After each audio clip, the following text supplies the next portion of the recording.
Tonight, we once again enter the storied streets of Metro City and hang our hat at the local bar where every street fighter knows your name.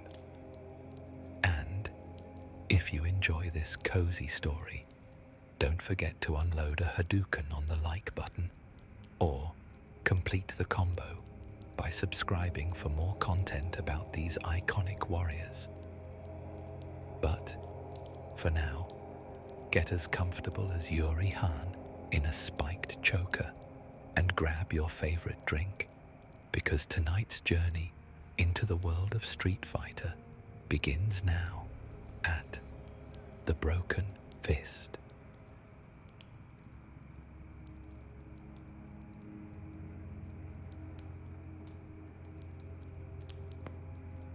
The neon sign of the Broken Fist flickered lazily in the evening air, its broken T giving the bar its unique character that seemed to suit its surroundings. The establishment sat wedged between a pawn shop and a vacant lot in the industrial district of Metro City. It was a rough neighborhood, but that had never deterred the locals or the occasional curious tourist looking for an authentic slice of the city's fighting culture. Inside, Tommy Dizzy DiMartino wiped down the old mahogany bar with practiced efficiency. At 42, his athletic frame still held the muscle memory of countless fights, though his movements now were more about preventing spilled drinks than dodging punches. His dark hair was peppered with grey at the temples, and the wrinkles around his eyes deepened when he smiled, which was often. A small scar above his left eyebrow was the only visible reminder of his championship days.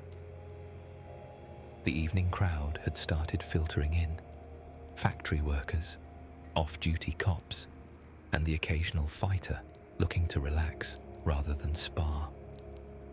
Tommy knew most of them by name, and those he didn't, he made it his business to learn. "Evening, Dizzy," grunted Carlos, a regular who worked at the auto shop 3 blocks down. "The usual." Tommy nodded, reaching for a bottle of rye whiskey without looking. "How's business, Carlos? That new parts supplier working out?" As the gruff, oil-stained man launched into a detailed complaint about aftermarket carburetors, Tommy glanced across the room. The Broken Fist wasn't fancy. Exposed brick walls decorated with framed photos of famous Metro City fights, mismatched tables and chairs that had survived countless scuffles, and a small raised platform in the corner that served as a stage on live music nights. But it was clean. The drinks were good, and, with the exception of E. Honda's restaurant, the food was second to none. Sura, his head waitress, weaved between tables with the grace of someone who had trained under one of the best fighters in the world. Her blonde ponytail swung as she balanced 3 plates on one arm, a technique Tommy suspected Chun-Li had taught her for reasons entirely unrelated to food service. Something seemed off about Sura tonight, though. A slight tension in her shoulders, a distracted look in her eyes when she thought no one was watching. Behind the bar, Tommy completed Carlos's drink with a twist of lemon and slid it across the counter. The door swung open, bringing in a gust of cool evening air and the heavy bass thump of a passing car. A new face. That always made things interesting. The newcomer approached the bar cautiously. He was young, maybe mid-20s, with a fighter's build and freshly taped knuckles. Tommy spotted a fading bruise under the kid's right eye, a souvenir from a recent match, no doubt. "What can I get you?" Tommy asked, already reaching for a glass. "Actually," the young man said, leaning in and lowering his voice, "I heard this is where I could find out about the Metro Mirage." Tommy's hand paused mid-reach. The Metro Mirage.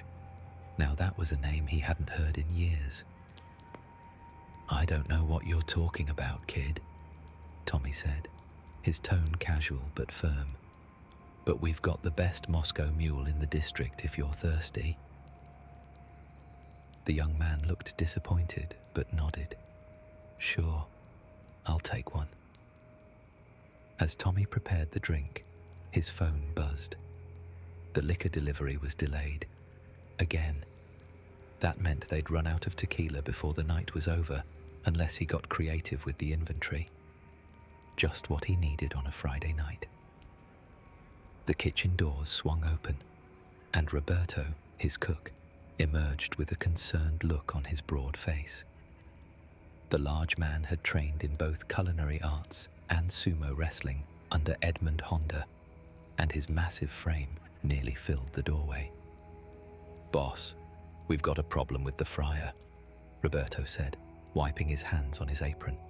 And we're almost out of the chili oil for your special wings. Tommy sighed. Can you fix the fryer? Yeah, but it'll take an hour, maybe more.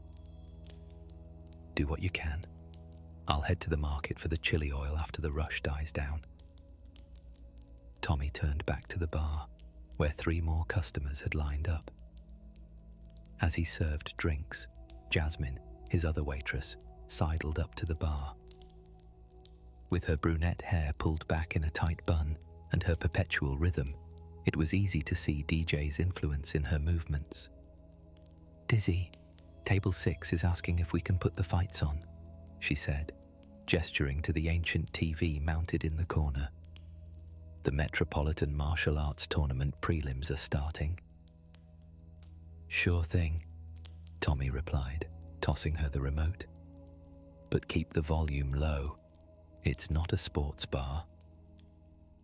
As Jasmine walked away, Tommy noticed Sura checking her phone again, a worried expression crossing her face before she quickly stuffed it back in her pocket. That was the 3rd time in an hour. Definitely unusual for his most reliable employee.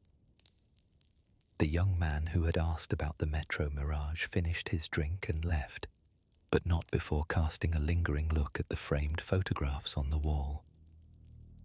Tommy followed his gaze to a particular picture. Himself, 15 years younger, arms raised in victory at the Metro City Underground Championship. He felt the familiar tug of nostalgia, quickly replaced by the practicality of the present moment. The bar was filling up. Sura was acting strange. They were low on supplies, and someone was asking questions about a technique Tommy had hoped everyone had forgotten. Just another Friday at the Broken Fist.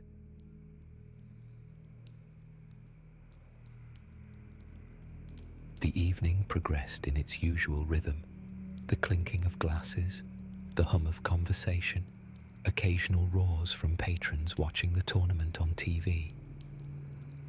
Tommy was mixing a complicated cocktail for a group of office workers celebrating a birthday when the door opened again. This time, a middle-aged woman entered. She was dressed in business attire, but Tommy noted the calluses on her knuckles and the way she scanned the room, sizing everyone up and noting the strongest patrons before approaching the bar. Another fighter, though not one who competed regularly. What'll it be? Tommy asked as she took a seat. Information, she replied, her voice low. I'm looking for someone who knows about the Metro Mirage technique. I was told you might help. Tommy kept his face neutral as he set a napkin in front of her. Seems I'm popular tonight. That's twice someone's come in asking about old fighting legends. So you don't know anything? The woman looked disappointed. I didn't say that. Tommy leaned against the bar. But I'm curious why there's sudden interest in a technique nobody's talked about in a decade. Before she could answer, a commotion broke out near the pool tables. 2 men were squaring off, their postures shifting into fighting stances. One was clearly drunk, the other insulted. "Excuse me," Tommy said to the woman. "Duty calls." He moved quickly across the room, inserting himself between the two men with practiced ease. "Gentlemen, we settle arguments with words or pool cues here, not fists. You know the rules." The drunk man, a regular named Pete, swayed slightly. "This punk said my stance is garbage. 20 years of taekwondo, and this nobody's going to tell me I don't know how to fight." The other man, a stranger with military attire and a haircut that suggested he was a Guile fanboy, didn't back down. "I just suggested a correction. Your weight distribution is all wrong." Tommy placed a hand on each man's shoulder. "Pete, you've had enough tonight. Let me call you a cab. And you," he addressed the military man. "If you're looking to critique fighting styles, there's a dojo 3 blocks over. This is a bar." As Tommy was diffusing the situation, the door opened again. The new arrival made several heads turn. He wore a worn baseball cap pulled low and casual clothes, but there was something familiar about him. It took Tommy a moment to place him, and when he did, he nearly dropped the glass he was holding. Cody Travers, former street fighter, convict, and now the temporary acting mayor of Metro City in Mike Haggard's absence, was standing in his bar, clearly trying not to be recognized. Tommy quickly handed Pete off to Jasmine to arrange a ride home and returned to the bar, where Cody had found a seat in the corner, his back to the wall, cap still low over his eyes. "What can I get you?" Tommy asked, keeping his voice neutral. "Whatever's on tap," Cody replied, his eyes scanning the room. "And some privacy." Tommy nodded and pulled a beer, sliding it across to the incognito mayor. "Rough day at the office." Cody's eyes narrowed slightly. Then he gave a small, tired smile. "You could say that. Sometimes you just need to remember where you came from, you know?" "I hear that," Tommy replied, wiping down the counter. "Enjoy your drink, Mr. Mayor. Your secret's safe here." Cody looked momentarily startled, then relaxed. "Appreciate it." As Tommy moved away, he noticed the businesswoman from earlier watching their exchange with interest. The night was getting more complicated by the minute. And where was Sura? She had disappeared into the back room 15 minutes ago and hadn't returned. With a sigh, Tommy headed toward the storage room to check on his head waitress, only to find Roberto blocking his path. "Boss, the fryer's done for," the cook said grimly, "and we've got orders piling up." "How bad is it?" "Bad enough that I need 20 minutes and that fire extinguisher behind the bar." Tommy ran a hand through his hair. "Take what you need. I'll help Jasmine with the tables." He paused before adding, "And if you see our head waitress, ask her if she still works here." With Roberto battling the kitchen equipment and Sura still MIA, Tommy found himself doing double duty, tending bar and helping Jasmine with table service. Years of martial arts training had given him balance and coordination that proved useful as he navigated the crowded floor with trays of drinks. As Tommy was pouring drinks behind the bar, he spotted a familiar face in the corner booth. "Well, I'll be," he muttered with a grin. He approached the table where an elderly man sat, setting down a whiskey neat that hadn't been ordered. "On the house," Tommy said, "for a fellow practitioner." The old man smiled, the corners of his eyes crinkling. "I wondered if you'd recognized me, Dizzy." "Hard not to recognize the referee who oversaw my championship match," Tommy replied, keeping his voice low. Master Takeda, what brings you to my humble establishment? The same thing that brought the others, Takeda said, glancing toward the businesswoman, who was now engaged in conversation with another patron. The Metro Mirage has resurfaced. Tommy frowned. That's impossible. Nobody's been able to perform it since you, in the 2016 championship, Takeda finished. And yet, rumors are circulating that someone is seeking to perform it again. People are getting curious and concerned. Tommy was about to reply when he spotted Sura emerging from the back, her phone clutched in her hand, expression troubled. Excuse me, Master Takeda. We'll continue this later. He intercepted her as she headed toward the service station. Everything all right? You've been scarce tonight. Sura startled, nearly dropping her phone. Sorry, Dizzy. I'm fine, just personal stuff. Tommy raised an eyebrow. Personal stuff that's making you check your phone every 5 minutes and disappear during the Friday rush? That's not like you, Sura. Before she could answer, a crash from the kitchen followed by Roberto's muffled cursing drew their attention. We'll talk later, Tommy said firmly. Right now, I need you on the floor. Jasmine's handling everything alone. Sura nodded, guilt flashing across her face as she tucked her phone away and grabbed an order pad. Tommy made his way to the bar, where the businesswoman was now seated directly across from where Cody nursed his second beer. Another round? Tommy asked her. Please. She leaned forward. I couldn't help overhearing earlier. You do know something about the Metro Mirage? Tommy began mixing her drink with practiced movements. I might. Question is, why is a corporate type interested in an obscure fighting technique? I represent certain interested parties, she said carefully. People who are concerned about its potential misuse.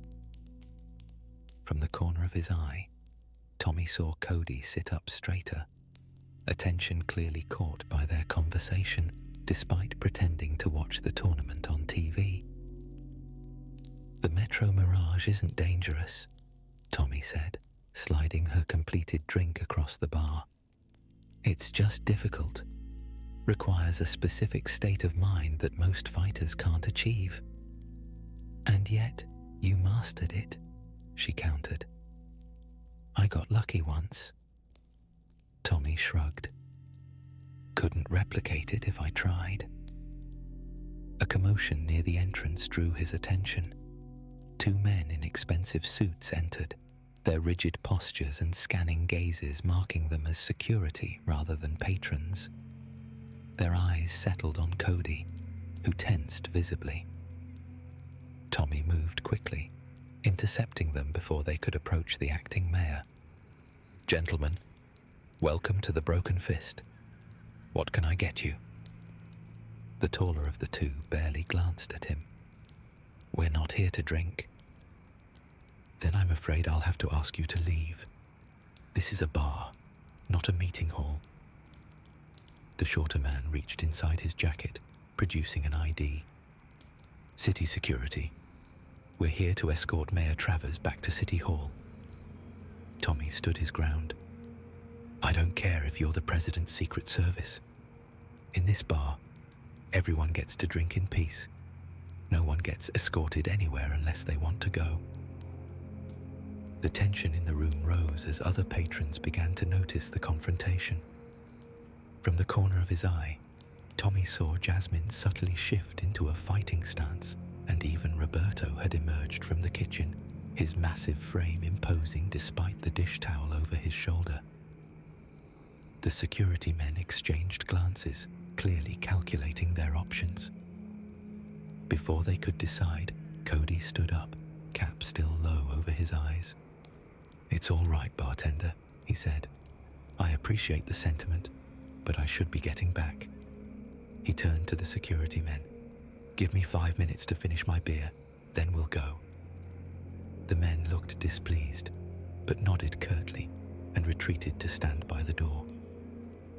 Tommy returned to the bar, where Cody was now finishing his drink. "Sorry about that," Tommy said. "Occupational hazard of being mayor, I guess." Cody gave a wry smile. "That's what I get for agreeing to fill in while Mike trains for the tournament. But I meant what I said earlier. Sometimes you need to remember where you came from." He looked around the bar thoughtfully. "Places like this, they're the real heart of Metro City." "High praise from the man running the place," Tommy replied. Cody leaned in slightly. "I couldn't help overhearing about the Metro Mirage. If someone really is trying to use that technique again." He shook his head. "They should know. Even the most legendary of fighters struggle with its mastery." Before Tommy could respond, the kitchen doors burst open and Roberto emerged with a platter of steaming wings. "Fryer's fixed," he announced triumphantly, "and I improvised the chili oil. Should be even better than my regular recipe." As Roberto distributed the wings to waiting customers, Tommy noticed something odd about the sauce. It had a distinctive sheen and smell that reminded him of...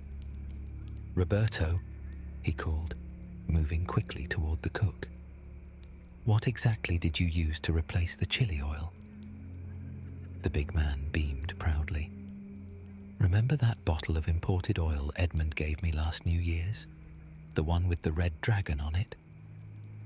Tommy felt the blood drain from his face. "The one I specifically told you was not for cooking. The one that's meant for massage therapy and training." Roberto's smile faltered. "Is that going to be a problem?"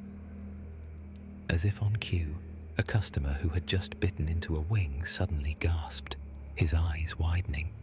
"Holy Hadouken! These are amazing! My whole mouth is tingling." Another customer took a bite and immediately reached for water.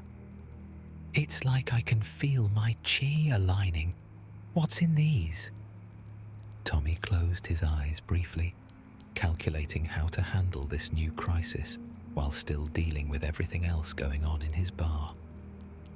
Just then, his phone buzzed, a text from his liquor supplier saying they could make a late delivery after all, but only if he confirmed in the next 5 minutes. The night was rapidly spiraling beyond his control, and somewhere in the middle of it all was the mystery of why 3 different people had suddenly developed an interest in a fighting technique Tommy hadn't thought about in years. Tommy was orchestrating controlled chaos, explaining to overheated wing-eaters that the special ingredient was a family secret, texting his liquor supplier confirmation, and trying to keep an eye on Sura, who had disappeared into the back room again, when Master Takeda approached the bar. "Your establishment is lively," the old referee observed, watching as a customer performed an impromptu tatsumaki in the middle of the floor, apparently inspired by the special wings.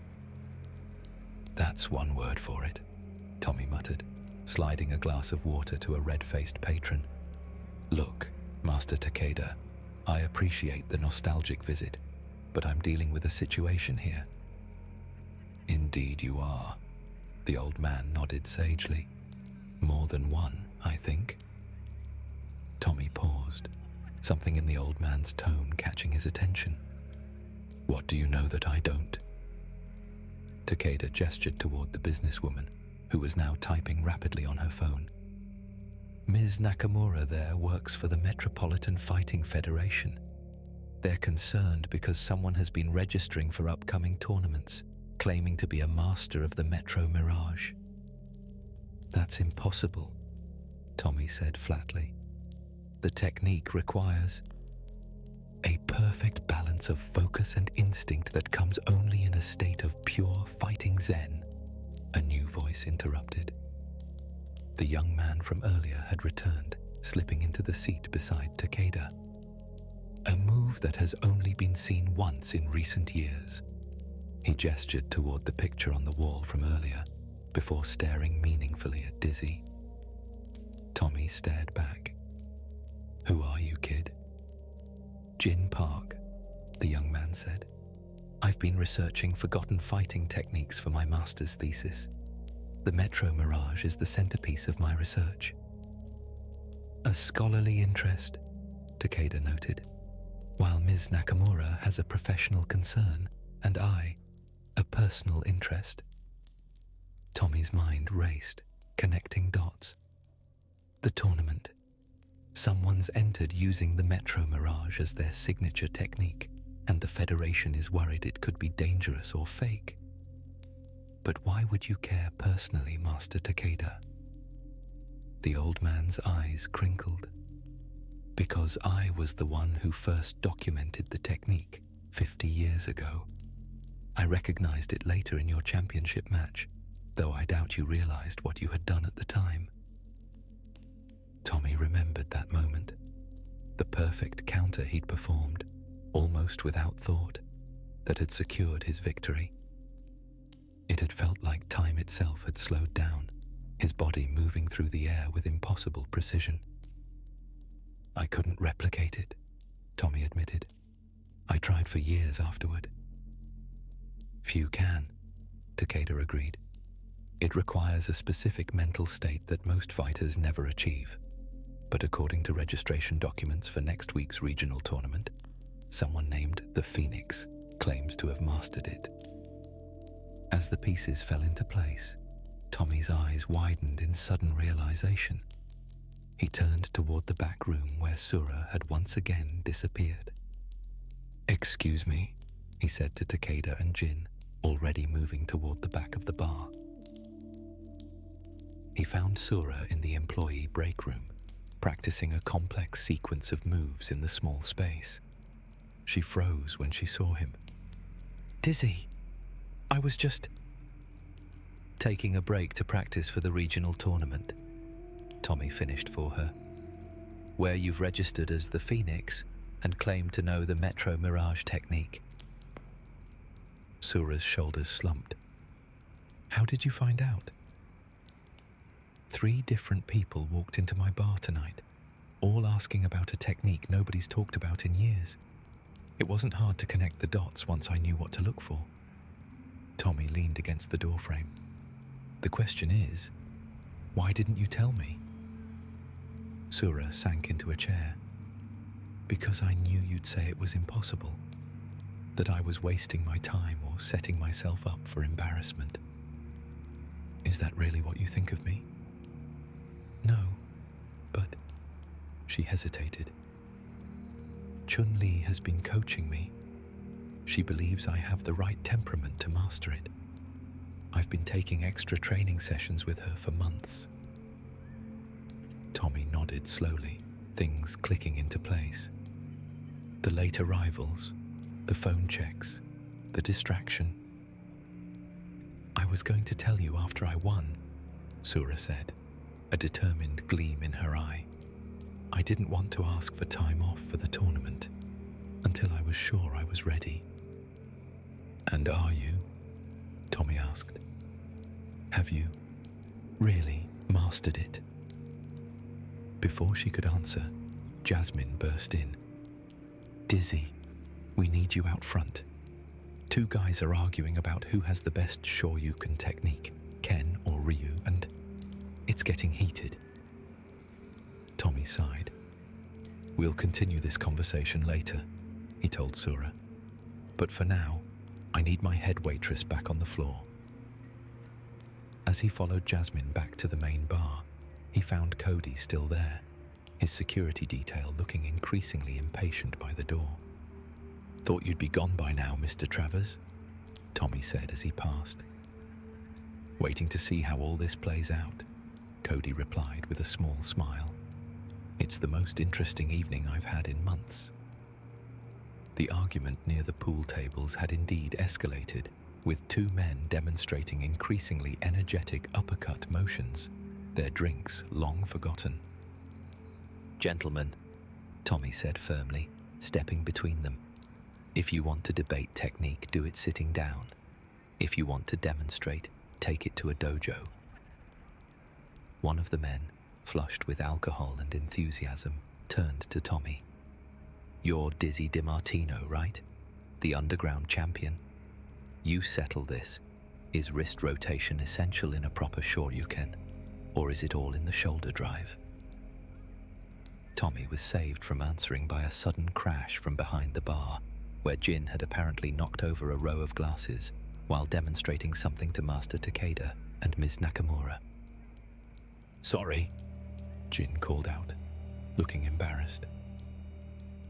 As Tommy went to clean up the mess, he realized that all the elements of the night's mystery were converging. Sura's secret training, the Federation's concerns, the scholarly interest, and Master Takeda's personal stake all centered around the Metro Mirage, a technique Tommy himself had only performed once, by accident. And somehow, he needed to resolve all of this while running his bar, managing his staff, and preventing any actual fighting from breaking out among his patrons.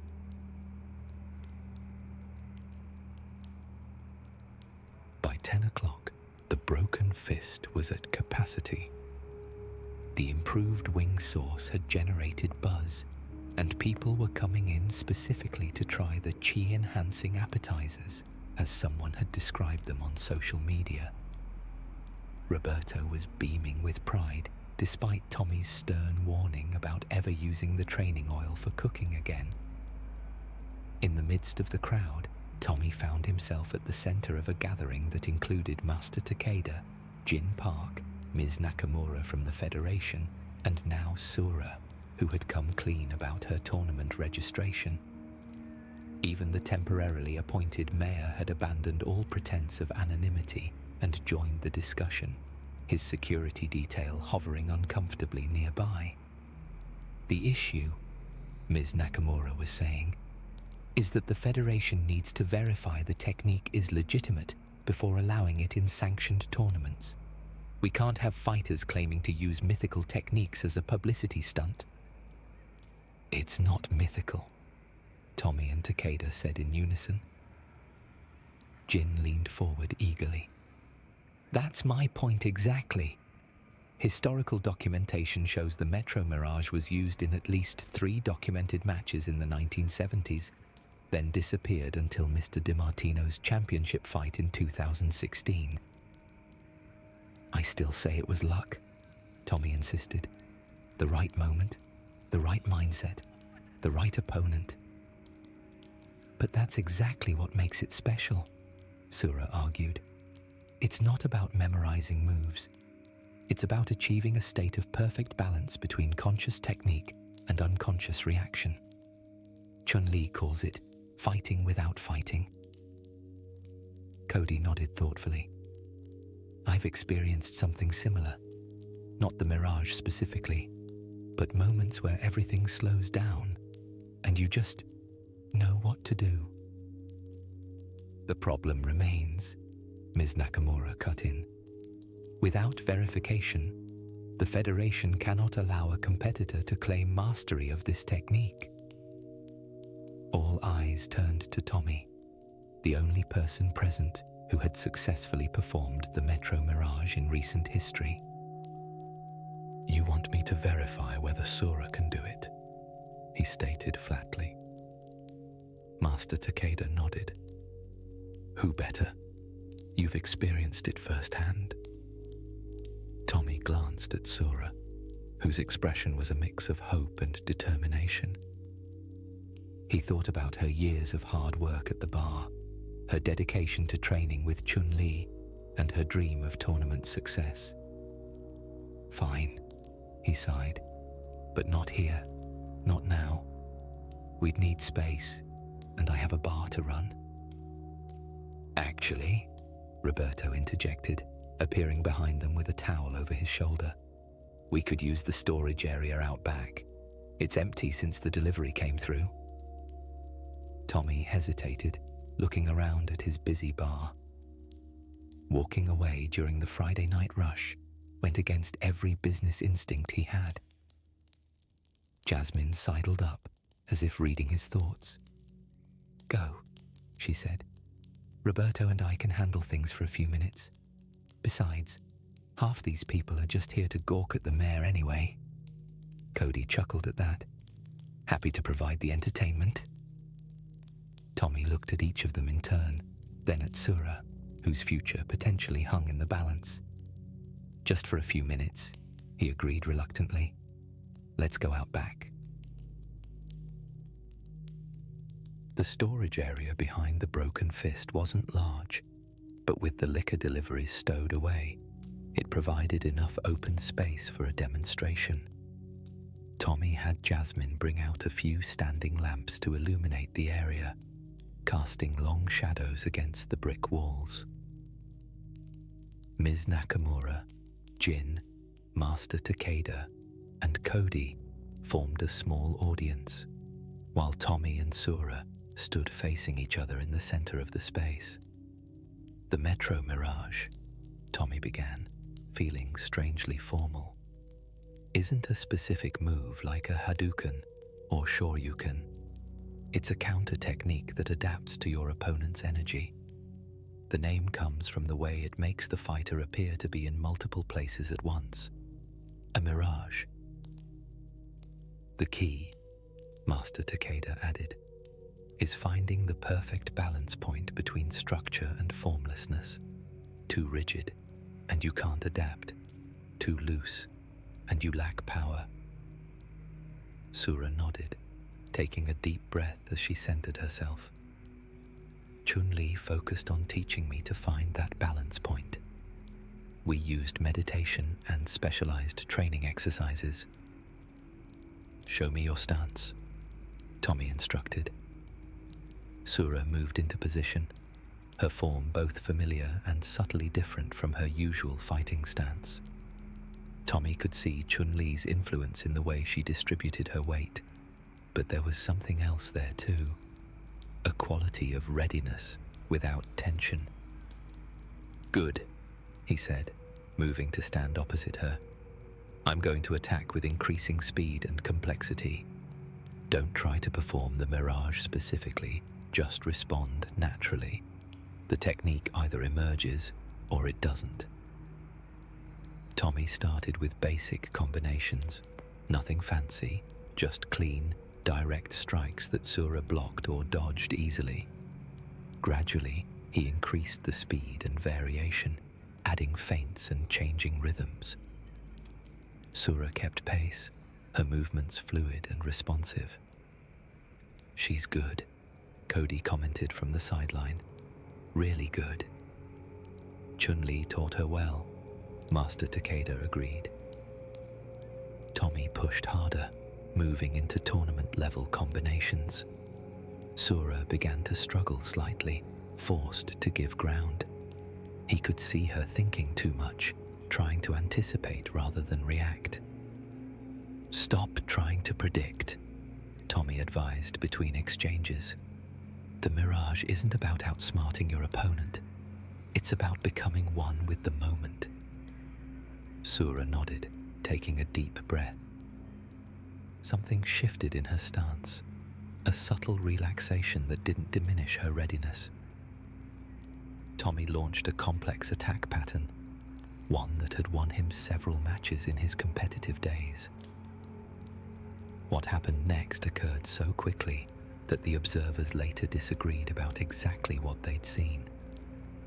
Sura seemed to flow around Tommy's attack like water, her body creating what appeared to be multiple after-images as she executed a perfect counter that left Tommy lying on the mat without realizing how he got there. For Tommy, time seemed to shift. One moment, he was sparring. The next, he found himself looking up at his head waitress, whose gaze was distant, yet intensely focused. He recognized that look instantly. It carried the same clarity he had felt during his championship match. Sura hadn't just landed a good counter. She had executed the Metro Mirage. As they both returned to neutral positions, a stunned silence fell over the small audience. That was it, Tommy said, a mixture of amazement and pride in his voice. That was the mirage. Jin scribbled notes frantically, his excitement barely contained.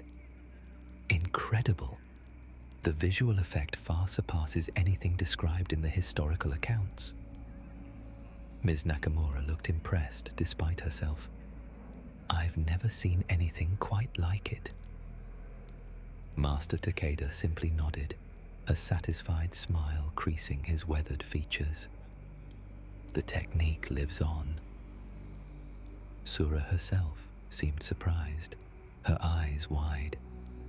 I felt it. Everything slowed down, and I just knew what to do. That's exactly it, Tommy confirmed. The mirage isn't something you perform.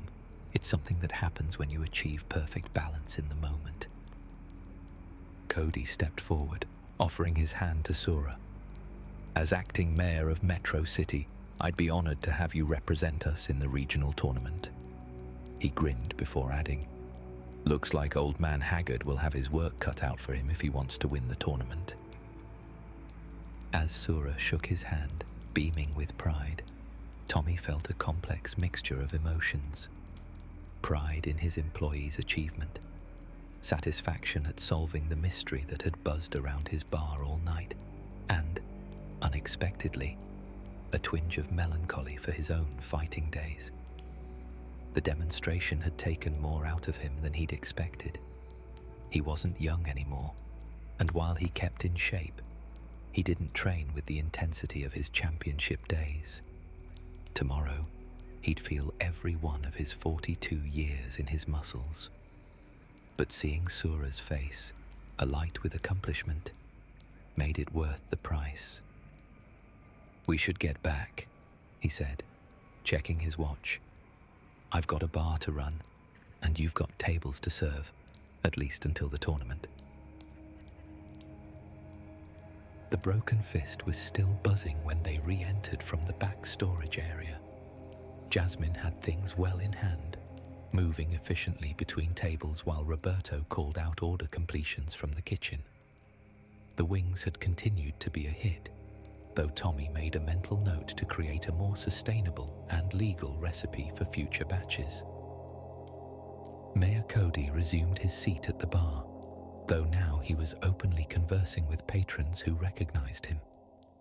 His security detail had relaxed somewhat, having accepted that their charge wasn't going anywhere until he was good and ready. A successful verification, Master Takeda said, taking a seat beside Tommy at the bar. Ms. Nakamura has already contacted the Federation to confirm Sura's registration. Tommy nodded, watching as Sura returned to her waitressing duties with renewed energy. She'll do well at the tournament.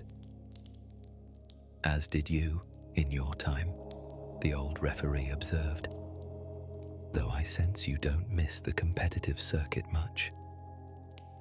Not really, he admitted, mixing a gin and tonic for a waiting customer. I found what I was looking for. Jin approached, his notebook still in hand. Mr. DiMartino, I can't thank you enough for what I witnessed tonight. My thesis advisor won't believe it. Maybe save the specific details about the oil incident, Tommy suggested with a wry smile. Some secrets should stay in-house. Jin laughed, tucking away his notebook. Of course. But would you be willing to do an interview sometime? Your insights on the technique would be invaluable.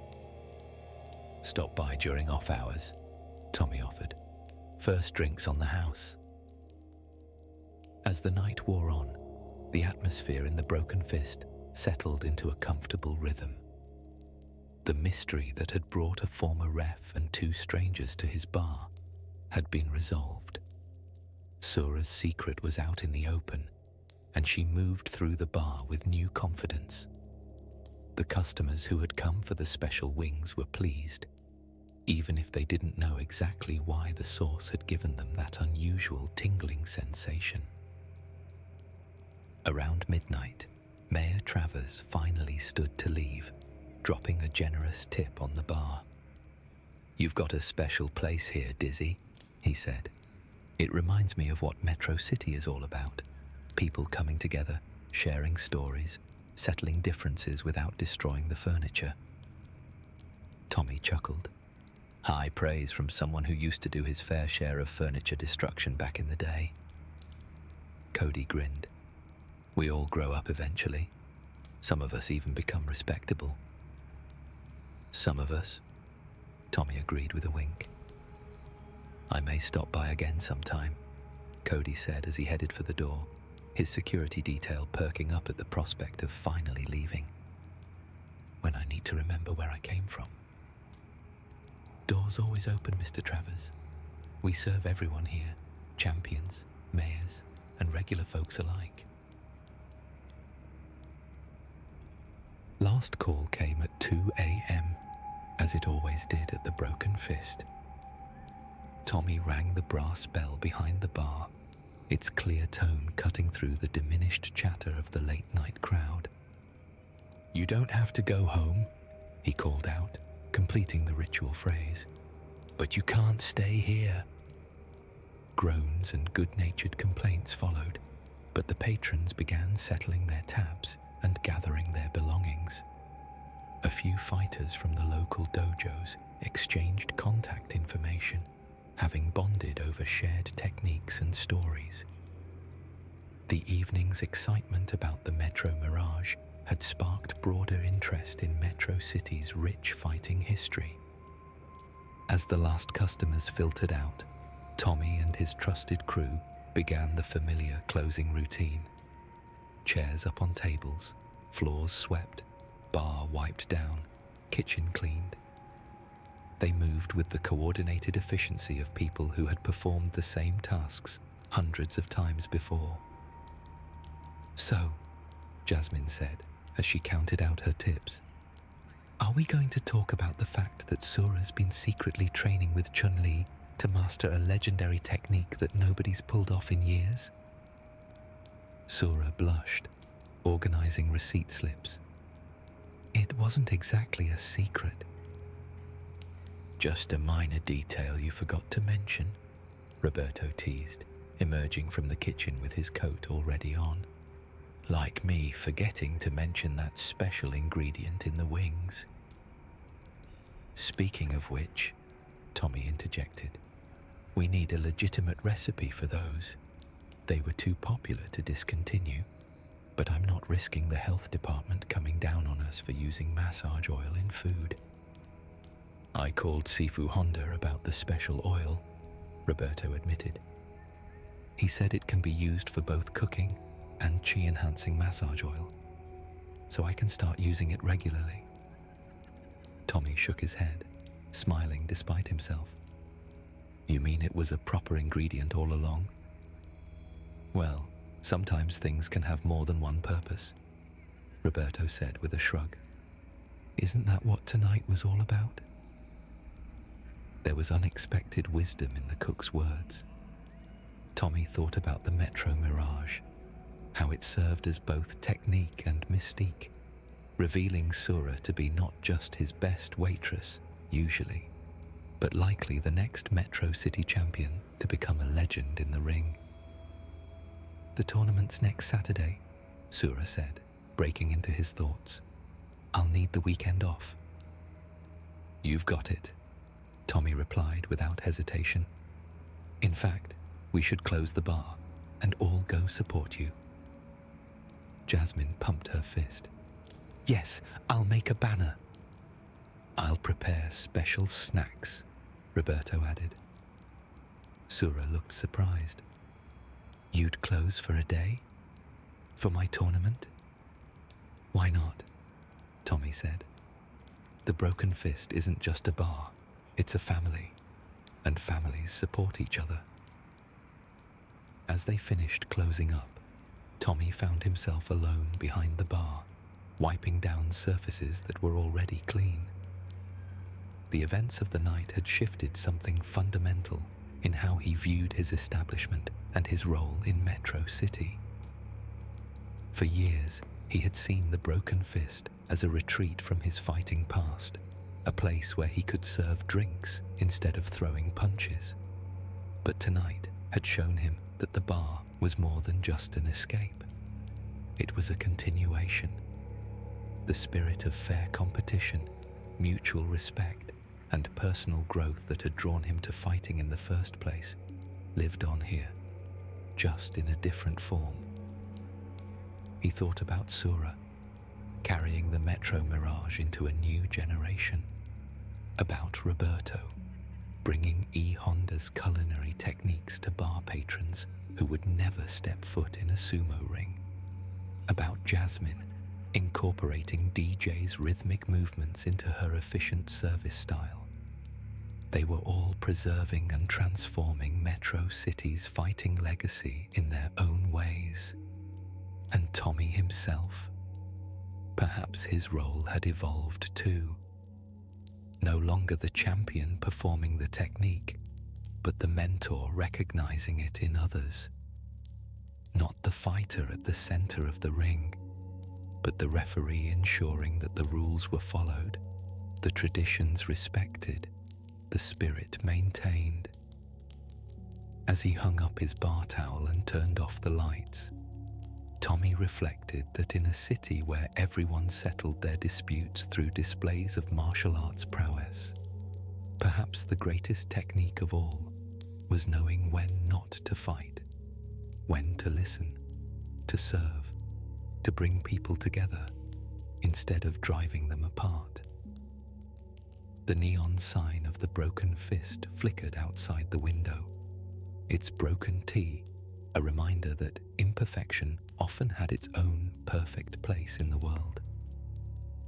Tomorrow would bring new customers, new challenges, perhaps even new mysteries. But tonight had reminded Tommy, Dizzy DiMartino, that the past wasn't something to escape from. It was something to build upon.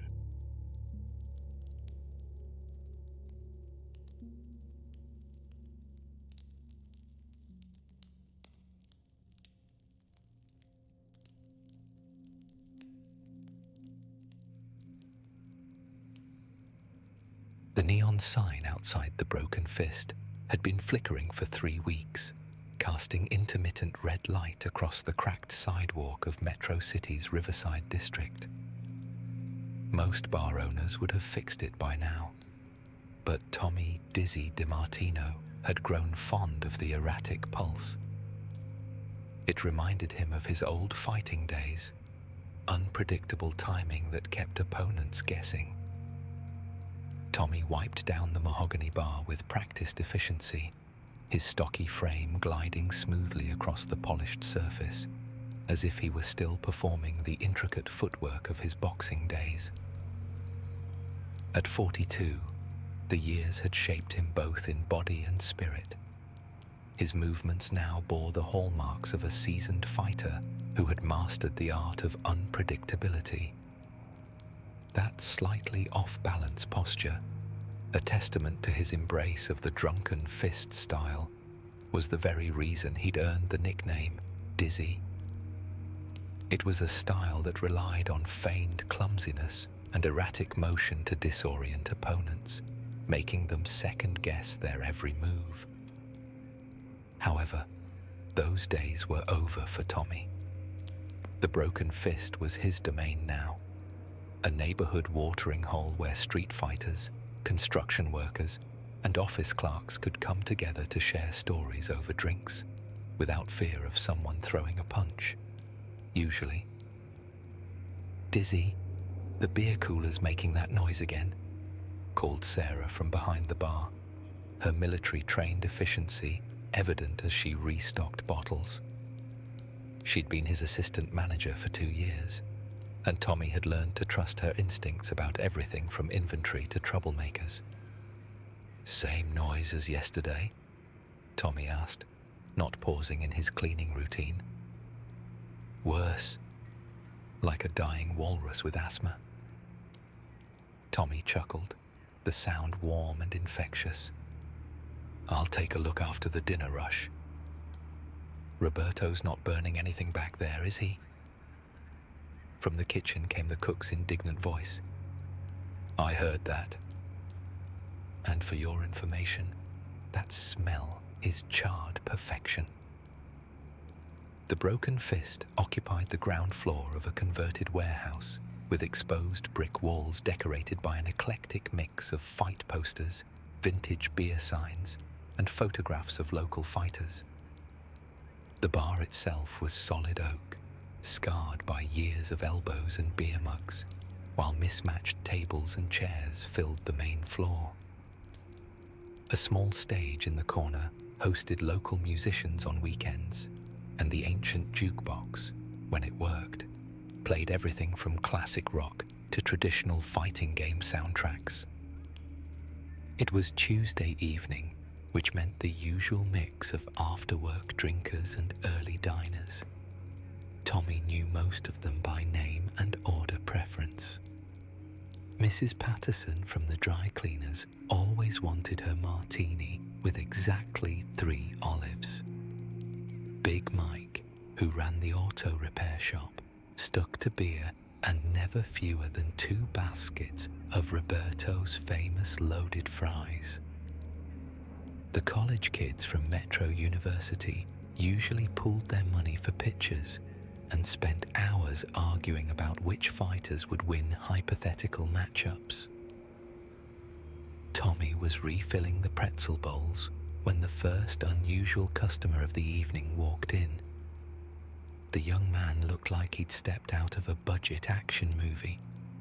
Leather jacket despite the warm weather, carefully mussed hair, and the kind of swagger that suggested he'd watched too many fight videos on the internet. Bartender, he announced, sliding onto a stool with unnecessary drama. Whiskey, the strong stuff. Tommy suppressed a grin and poured a standard shot of house whiskey. He slid the glass across the counter, his eyes twinkling with amusement as he took in the young man's attire and demeanor. Here you go, friend. First time at the Broken Fist? The young man nodded, picking up the glass with a flourish. Yeah, first time. Name's Brad. You are? Tommy, he replied, extending a hand. Most folks around here call me Dizzy, though. Brad's eyes widened in recognition. Dizzy? As in Tommy Dizzy DiMartino? The guy who won the Metro City Underground Championship a few years back? Tommy chuckled, running a hand through his hair. Well, more than a few years back. Though, I gotta say, it's been a minute since I've heard someone bring that up. He leaned against the counter, genuinely curious. So, Brad, what brings you to Metro City? You in town for business or pleasure? Brad took a sip of his whiskey, his eyes scanning the bar before settling back on Tommy. A bit of both, I guess you could say. I'm in the business of opportunity, knowing the right people, being in the right places, that sort of thing. That right? Tommy set the glass down, recognizing the type. Metro City attracted wannabe fighters like a magnet, young men convinced they could make their fortune in the underground circuits. Brad leaned in, a gleam in his eye. Let's just say, I've got a nose for where the money's at. And right now, there's a particular opportunity that's got my full attention. Tommy crossed his arms, a small smile playing on his lips. Well, Brad, you've certainly piqued my interest. What kind of opportunity are we talking about here? Brad downed the whiskey in one gulp and slammed the glass down. You hear about the bounty? Which bounty would that be? Ken Masters, man, the corporate pretty boy. Word is SIN put $1 million price on his head. $1 million. Brad's eyes brimmed with possibility. Tommy continued cleaning glasses, keeping his expression neutral. That's a lot of money. Damn right it is. And you know what? I bet half these so-called professional bounty hunters are going to overlook the obvious approach. Brad leaned forward conspiratorially. They're going to try to track him down at his fancy hotels or corporate offices. But me, I know better. How's that? Masters is a fighter, right? So where's he gonna go when he needs to lay low? Fighter bars, places like this one. Brad gestured around the broken fist with the confidence of someone who'd solved a puzzle. I'm gonna stake out every fight club and boxer bar in Metro City. When he shows up, boom, payday. Tommy set down his cleaning rag and leaned against the bar. Brad, can I ask you something? Sure, shoot. You ever actually been in a fight? Real fight, not just sparring at the gym? Brad's swagger faltered slightly. I've had my share of scraps. Uh-huh. And how'd those go for you? Look, I know what you're thinking, but I'm thinking, Tommy interrupted gently, that Ken Masters has been fighting professionally since before you could legally drink. I'm thinking he's won major tournaments against people who've trained their entire lives. I'm thinking that maybe, just maybe, this big payday of yours might be a little harder to claim than you're imagining. Brad bristled. You don't know me, man. You don't know what I'm capable of. Tommy studied the young man's face, the eager determination mixed with barely concealed desperation. He'd seen that look before, usually right before someone made a very expensive mistake. Tell you what, Tommy said, reaching under the bar. Before you go hunting Metro City's most successful tournament winner, why don't you try something easier first? Sure. What did you have in mind? Tommy slapped the bar and nodded toward a narrow hallway that led past the kitchen. We keep a little ring in the back. Nothing fancy, just a padded square, ropes, and a couple of old gloves. Good for settling arguments or giving folks a minute to remember what real timing feels like. You up for a friendly spar? Brad straightened, all swagger returning. Friendly? Yeah, I've sparred before. Light contact. No ego mangling, Tommy said, already pulling a pair of worn leather gloves from a hook. He tossed another pair to Brad, who fished them on with the kind of exaggerated care someone uses when he's more into the idea of fighting than the doing of it. They stepped into the small ring, a rectangle barely big enough for two grown men to move comfortably, the ropes frayed and the mats scuffed. A faded poster for an old Metro City tournament curled on the back wall. The place smelled faintly of sweat, coffee, and something Roberto swore was caramelized garlic. Simple rules, Tommy said. Keep it honest. We trade 3 light rounds. I show you timing. You try to match it. If you want a lesson, I'll give one. Sound fair? The young man nodded. Tommy moved first, not with showy punches, but with that deceptively loose sway of his drunken fist. He kept the pace slow and easy, moving with that relaxed, off-kilter rhythm he always had. Brad tried to match him, but nothing stuck. No matter how hard he reached, he couldn't land a clean hit. Tommy's timing and subtle redirection left him just a fraction late, breathless and more startled than bruised. It wasn't a brutal thing, just the quiet, unglamorous truth of being outclassed. Tommy's point was simple.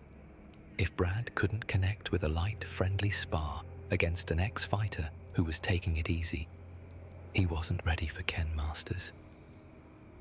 Brad pulled his glove off, smoothing his jacket over his shoulders. "This doesn't prove anything," he muttered, stubborn even in defeat. Tommy handed him a towel with a grin.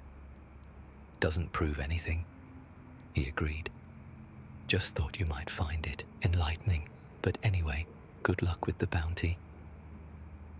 After Brad left, Sarah emerged from the storage room with an armload of napkin dispensers.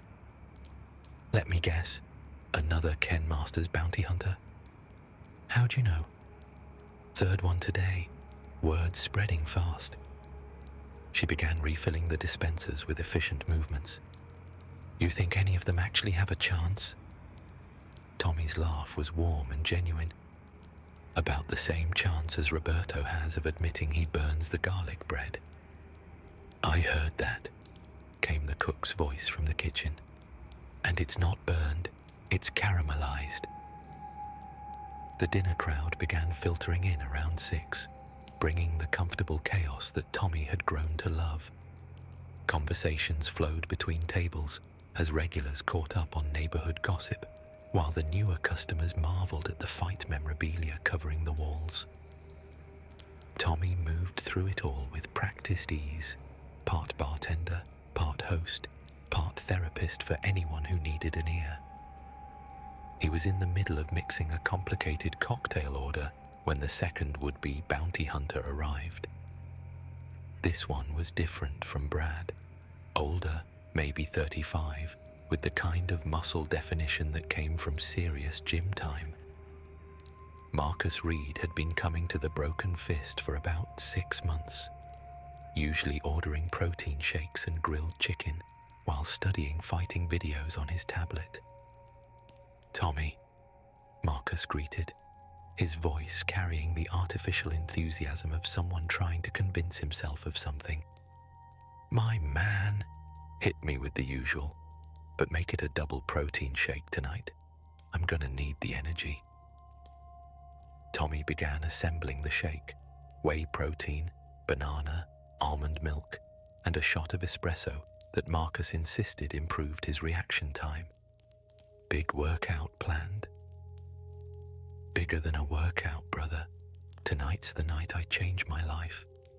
Marcus flexed unconsciously, admiring his reflection in the mirror behind the bar. "You hear about the Ken Masters situation?" "Might have come up in conversation," Tommy replied diplomatically. $1 million, Tommy. $1 million for bringing in a guy who probably spends more time at the salon than the gym. Marcus accepted his shake and took a long pull. "I've been planning this for days." "See, everyone's going to expect a straight fight, right? Challenge him to some honorable one-on-one combat. But that's not how you catch a rabbit." "Rabbits? Metaphor, man. You don't catch a rabbit by chasing it. You set a trap." Marcus pulled out his tablet and showed Tommy a series of maps with red X's marked in various locations.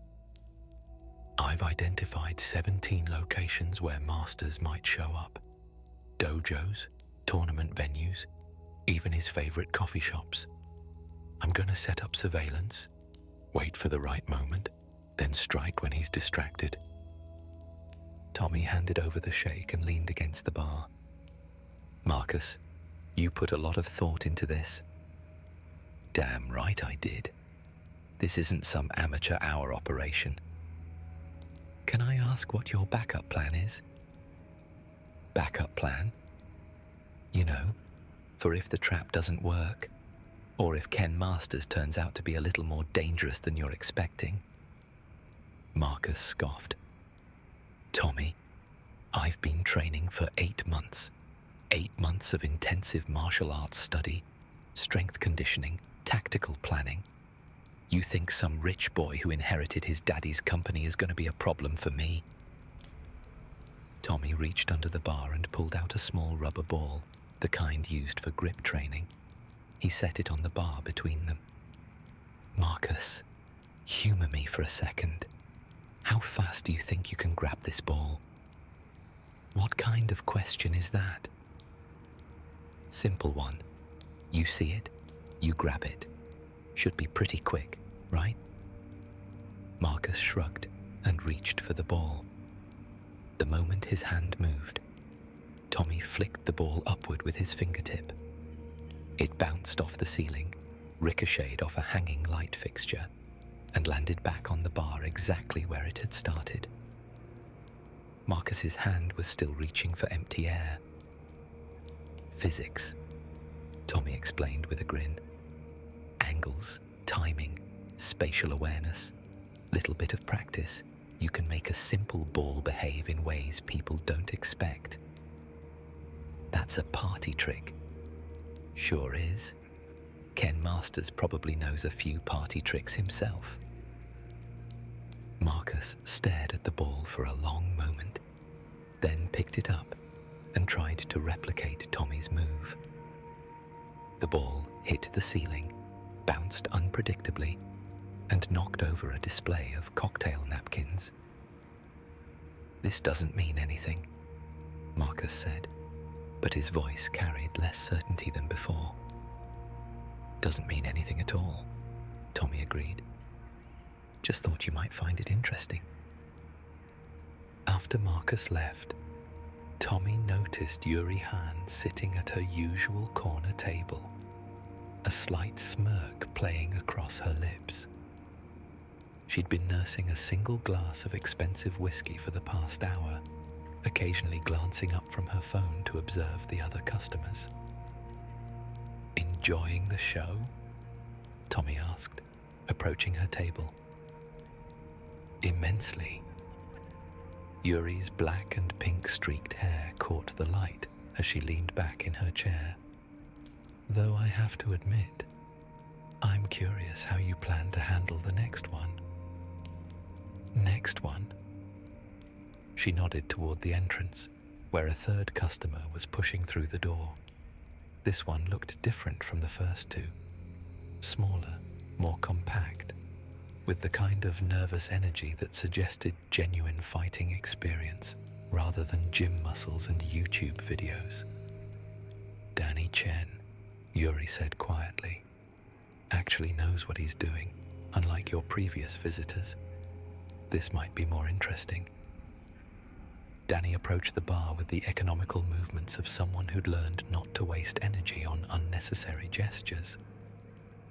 Tommy recognized the type, underground circuit fighter, probably scraping by on small-time matches and hoping for a big break. Beer, Danny said, settling onto a stool. Whatever's cheapest. Tommy poured a draft and set it down. Danny took a small sip, making it clear he intended to make the drink last. Quiet night, Danny observed, surveying the room. So far. You fighting anywhere this week? Nah, taking a break from the circuit. Danny's fingers drummed against the bar. Actually, I'm working on something bigger. Retirement fund, you might say. Tommy continued cleaning glasses, waiting for the inevitable. You hear about Ken Masters? Name sounds familiar. SIN's offering serious money for him. More money than I'd make in 10 years of underground fighting. Danny's voice was steady, professional. Thing is, everyone's gonna go after him the wrong way. How's that? They're thinking like bounty hunters instead of fighters, trying to track him down, set traps, catch him off guard. Danny shook his head. But Masters is a fighter. You want to catch a fighter, you challenge him properly. Tommy set down his rag. Challenge him. Public challenge. Traditional rules, honorable combat. Masters has a reputation.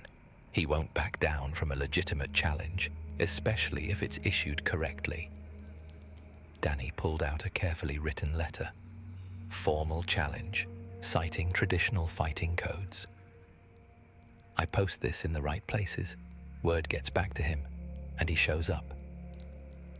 And then, Then I beat him fair and square and collect the bounty."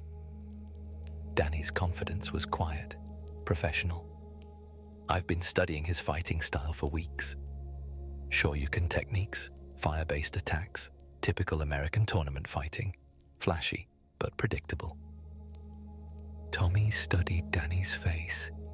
Unlike Brad's obvious inexperience or Marcus's gym-bred overconfidence, Danny carried himself like someone who'd actually won fights. This conversation would require a different approach. "Danny, you ever fought anyone who uses fire attacks?" "Not specifically, but energy-based techniques follow similar principles. Timing, positioning, exploiting recovery frames." Tommy nodded thoughtfully. "Mind if I show you something?" He reached behind the bar and pulled out a small candle and a book of matches. Lighting the candle, he set it on the bar between them. "Simple flame," Tommy said. "Nothing special about it. You could blow it out, right?" "Of course." "Go ahead." Danny leaned forward and blew gently at the candle. The flame guttered and went out. Tommy relit the candle. "Try again. But this time, I'm going to make it a little more challenging." He cupped his hand near the candle, not touching the flame, but creating a small wind current around it. When Danny blew this time, the flame bent and flickered, but didn't go out. "Interesting," Danny said. "Now imagine," Tommy continued, relighting the candle again, "that instead of a gentle breath, you're dealing with controlled combustion. Instead of a stationary target, you're facing someone who can project flame in multiple directions while moving at turbo speeds." This time, Tommy created a more complex air current pattern around the candle. When Danny tried to blow it out, the flame seemed to dance away from his breath, bending in unexpected directions. "Fire's tricky," Tommy said conversationally. "Behaves differently than you'd expect when someone who really understands it gets involved." Danny stared at the candle for a long moment. "You're saying his fire attacks are more sophisticated than they appear?" "I'm saying that Ken Masters has been perfecting those techniques since before most people knew energy attacks were possible. Might be worth considering in your tactical planning." Unlike the previous customers, Danny didn't immediately dismiss the demonstration. He spent several minutes experimenting with the candle, trying different approaches to extinguish the flame while Tommy manipulated the air currents. Each attempt taught him something new about the unpredictable behavior of fire when controlled by skilled hands. "Interesting point," Danny finally admitted. "But I still think a formal challenge is the right approach. It's not just about fighting, it's about honor, tradition. Masters respects that kind of thing." "Maybe he does," Tommy agreed. "Just might want to have a backup plan, in case the honor and tradition don't work out exactly like you're hoping." Shortly after Danny left on his ill-fated hunt, the evening settled into its familiar rhythm.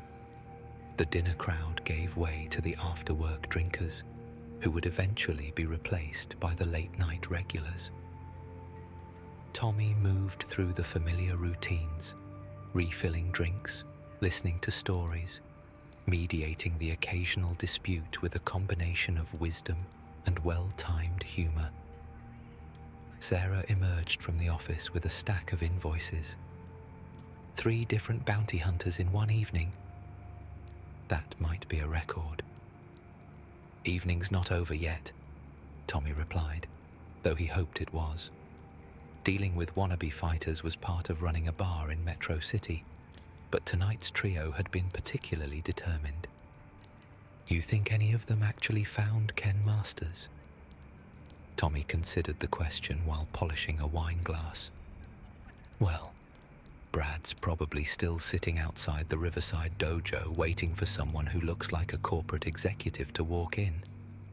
Marcus is likely crouched behind a trash can near the Metro Financial District, watching for expensive cars. And Danny probably found him.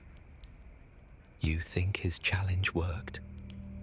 Oh, I'm sure Ken Masters got the message, Tommy said with a grin that suggested he knew more than he was letting on. Question is, whether Danny was ready for the response. As if summoned by their conversation, the front door opened and Brad stumbled in. His leather jacket was torn, his carefully styled hair was a mess, and he was sporting what looked like the beginnings of 2 black eyes. "Whiskey," Brad croaked, collapsing onto his previous stool. "The strong stuff. Actually, make it a double." Tommy poured the drink without comment, waiting for the inevitable story. "I found him," Brad announced after downing half the whiskey. "Ken Masters. Found him just like I said I would." "How'd that work out for you?" "He was at the Metro Central gym, just like I predicted. Figured I'd wait until he finished his workout, catch him when he was tired." Brad shook his head in amazement. "You know what he was doing in there? Working out? Training with 3 other people at the same time? 3? And he wasn't even breathing hard." Brad touched his swollen nose gingerly. "I thought I'd wait for him outside, you know, jump him when he came out. And the moment I stepped out of my hiding spot, he just knew. Didn't even turn around, just said, 'You must be here about the bounty.'" Brad laughed bitterly. Guy didn't even seem annoyed about it. Tommy refilled the whiskey glass. "What happened next?" "I told him I was bringing him in. Figured I'd at least try the direct approach before things got physical." Brad shook his head again. "You know what he said?" "What?"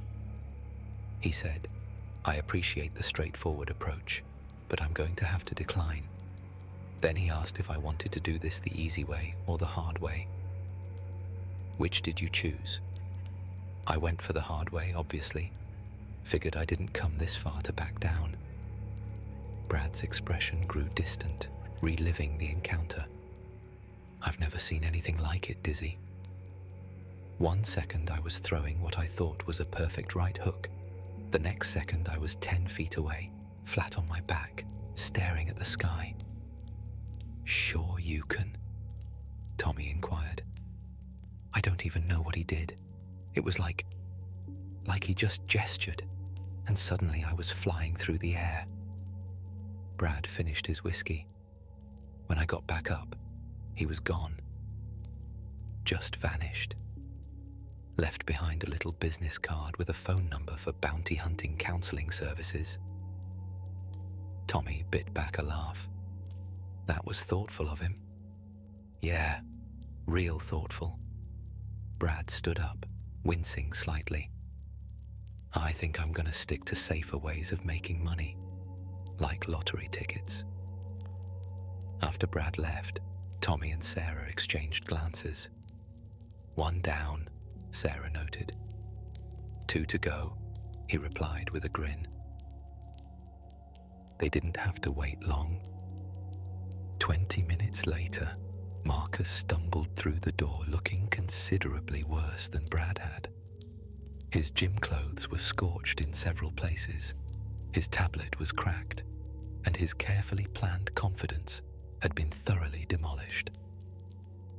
"Protein shake," Marcus mumbled, sitting heavily at the bar. "Extra protein. I think I pulled something, or several somethings." Tommy began mixing the shake, noting the small burn marks on Marcus's sleeves.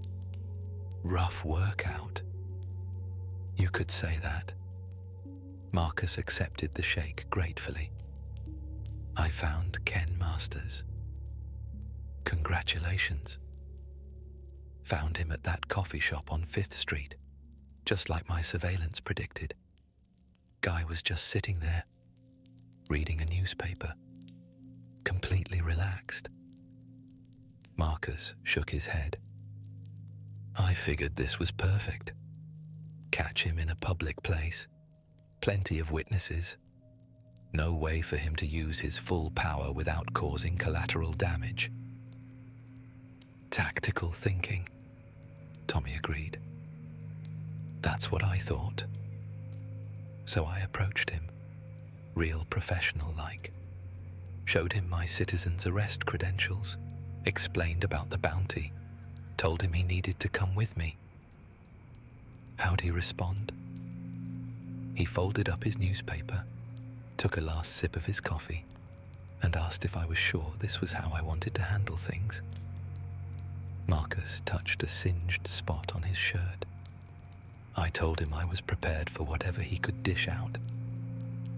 And he stood up and said, I respect your preparation, but I think you might have overestimated your readiness. Marcus laughed, but there was no humor in it. Then he did this thing with his hands, just a small gesture, like he was warming them up, and suddenly the air around him started shimmering. Tommy nodded knowingly. Heat aura, fire blasts, some kind of spinning uppercut that defied physics, the whole arsenal. Marcus stared into his protein shake. I lasted maybe 30 seconds. 30 seconds, and most of that was me flying through the air or bouncing off walls. He didn't hurt you too badly, though. That's the weird part. Guy pulled every punch, controlled every flame blast, made sure I landed on relatively soft surfaces, like he was giving me a demonstration instead of trying to actually harm me. Marcus shook his head. When it was over, he helped me up, dusted me off, and gave me a business card for a good physical therapist. Sounds like a gentleman. Yeah, a gentleman who can throw fire and punch holes in concrete. Marcus finished his shake and stood up carefully. I think I'm going to stick to regular gym training from now on. Maybe take up yoga. After Marcus left to lick his wounds, Tommy began the evening closing routine, though he kept one eye on the door. Danny still hadn't returned, and somehow Tommy doubted the third encounter had gone any differently than the first two. Sure enough, around 11:30, Danny pushed through the door with the measured movements of someone trying not to aggravate fresh injuries. Unlike the previous two, he didn't look defeated, just thoughtful, like someone who'd learned something important about himself.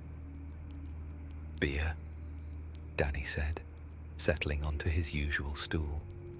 Same as before. Tommy poured the draft and set it down. Danny took a small sip, wincing slightly. I found Ken Masters, Danny said without preamble. How'd the formal challenge work out? Better than I expected, actually. He accepted. Danny's voice carried a note of professional respect. Got my challenge letter, showed up at the appointed place and time, even brought a referee. A referee? Some guy named Alex. Apparently, Masters takes formal challenges seriously. Wanted to make sure everything was conducted properly. Danny shifted position carefully. We went through all the traditional protocols, bowed, stated our intentions, agreed on the rules. And then he proceeded to give me the most educational beating of my life. Danny's smile was rueful, but genuine. Tommy, I've been fighting for 8 years. I thought I understood what elite-level combat looked like. You didn't. I didn't even know what I didn't know. Danny took another careful sip of beer. First 30 seconds, I felt pretty good about myself. Landed a couple of hits, avoided his initial attacks, thought maybe I had a real chance. What changed? He stopped holding back. Danny's expression grew distant. It was like watching someone shift from first gear into overdrive. Suddenly, every movement was faster. Every technique was more precise. Every counter was perfectly timed. Shoryuken, Hadouken, some kind of spinning kick that hit me from 3 different angles simultaneously. Danny shook his head in amazement. But here's the thing. Even when he was dominating the fight, he was teaching me, pointing out openings in my defense, explaining why certain techniques weren't working, showing me better positioning. Sounds like a good teacher. Best I've ever encountered. When it was over, he helped me up, complimented my fundamental techniques, and suggested some training exercises that might help me improve. Danny pulled out a business card, even gave me contact information for a legitimate martial arts instructor who might be interested in working with serious students. Tommy glanced at the card. It was printed on quality paper with elegant typography, listing a dojo in the upscale part of Metro City. "You going to follow up on that?" Tommy asked. "Definitely. After tonight, I know I've got a lot to learn." Danny finished his beer and stood up. "Thanks for the demonstration with the candle, by the way. Helped me realize that energy attacks are more complex than they appear. Glad it was useful." It was.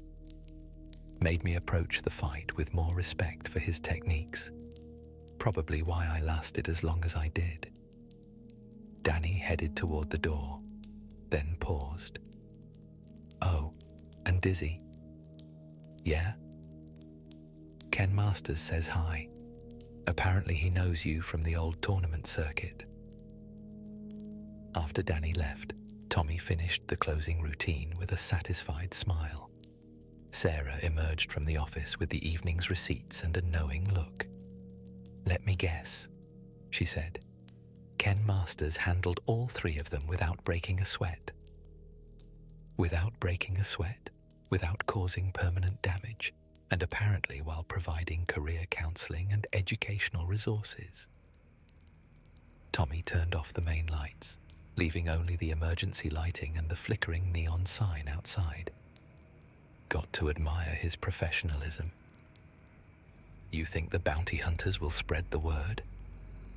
Maybe discourage others from trying?" Tommy considered the question as he locked the register.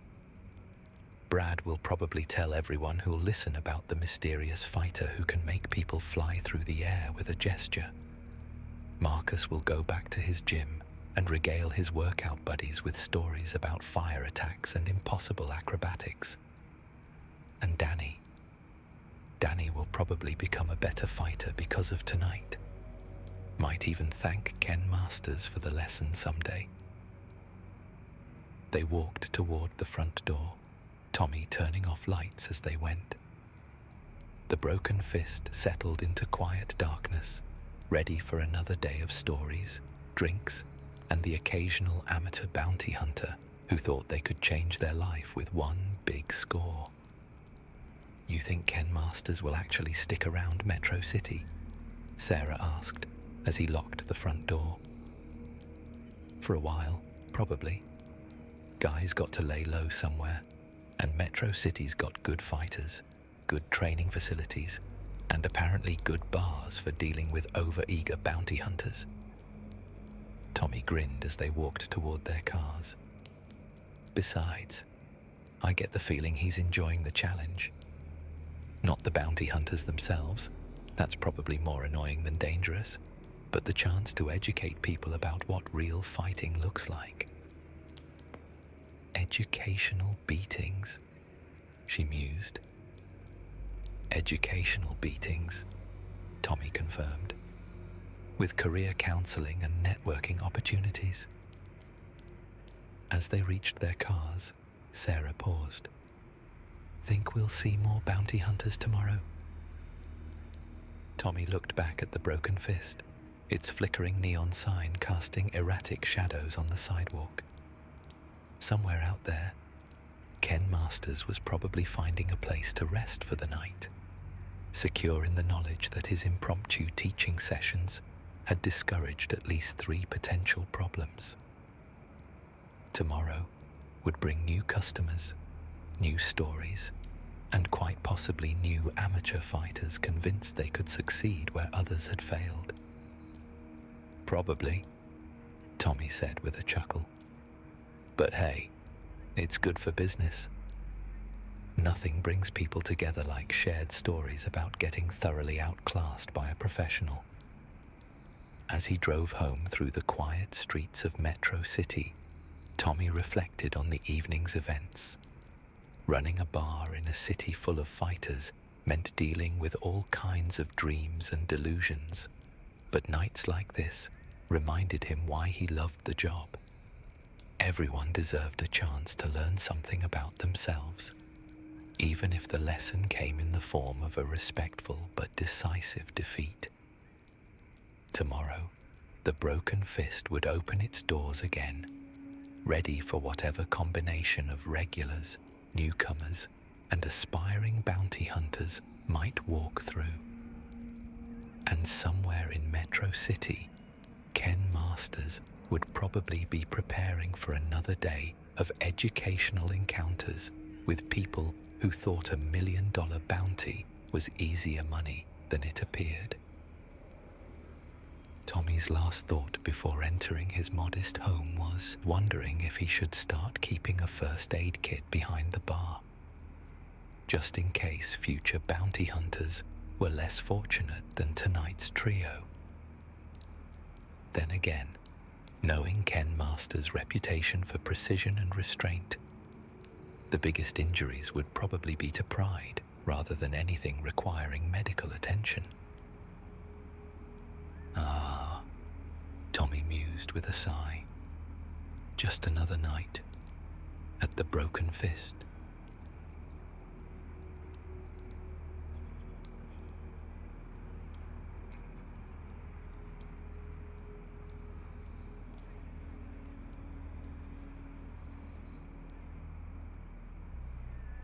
The first snowflakes of the evening drifted past the windows of the Broken Fist, landing on the cracked sidewalks of Metro City's industrial district. Inside, Tommy Dizzy DiMartino balanced on a stepladder, carefully hanging a string of multicolored lights along the back wall of the bar. The usual photos of legendary Metro City fights were now accompanied by paper snowflakes and holiday decor. "A little to the left, boss," Roberto called from below, his massive frame making the folding chair beneath him creak ominously. The cook was attempting to hang a garland made of tinsel and tiny boxing gloves across the exposed brick wall. Tommy adjusted the lights, tacking them into place with practiced precision.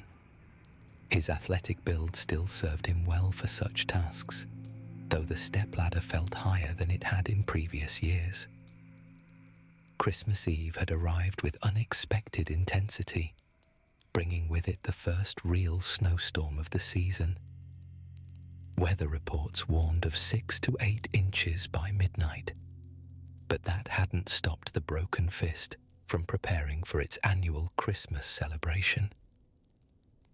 "You think anyone's actually going to show up in this weather?" Jasmine asked, as she wrapped red and green ribbons around the bases of the bar stools. Her movements had the rhythmic quality that marked her as DJ's student, turning even the simple task into something like a dance. "It's Christmas Eve," Tommy replied, descending the ladder. "Even a blizzard won't keep Metro City's fighters and drinkers at home tonight."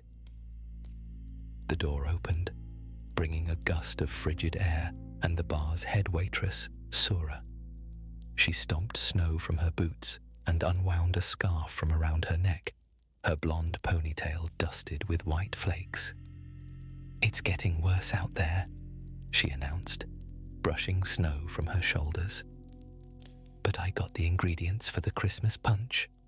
She held up a grocery bag triumphantly. Tommy nodded in approval. "Perfect. Roberto's special Christmas punch is the highlight of the year." "Second highlight," Roberto corrected from his perch. "The first is my 5-spice turkey wings." "Fair enough," Tommy conceded with a smile. "Between the punch and the wings, we'll give everyone a reason to brave the snow." He surveyed his domain with satisfaction. The broken fist wasn't fancy. It never had been. But there was something about the Christmas decorations that transformed the rough-edged bar into something almost magical. The mismatched furniture seemed charming rather than haphazard. The scratched bar top gleamed under strategically placed strands of red and green lights. Even the perpetually flickering neon sign outside, with its broken T, seemed festive when viewed through the lens of holiday spirit. Tommy moved behind the bar, checking inventory for the evening ahead. The specialty liquors he'd ordered for Christmas cocktails had arrived yesterday, just in time. Snow or not, the Broken Fist would be ready to serve Metro City's thirsty populace their holiday cheer. As he arranged bottles, Tommy's phone buzzed with a weather alert. The storm was intensifying. 6 to 8 inches had become 10 to 12. Road closures were likely by midnight. He frowned at the screen before tucking the phone away. Christmas Eve was too important to let a little snow interfere. The bar had weathered worse than winter storms.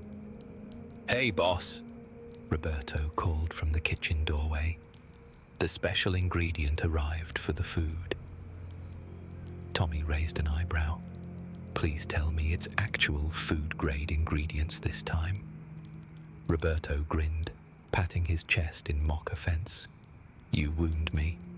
After the wing incident, I've learned my lesson. This is legit culinary stuff, imported from Japan, specially delivered." "Delivered by whom?" Tommy asked suspiciously. Roberto's grin widened. "Let's just say I have connections in high places." He disappeared back into the kitchen before Tommy could press further. Jasmine and Sura exchanged knowing looks as they continued their decorating. "What am I missing?"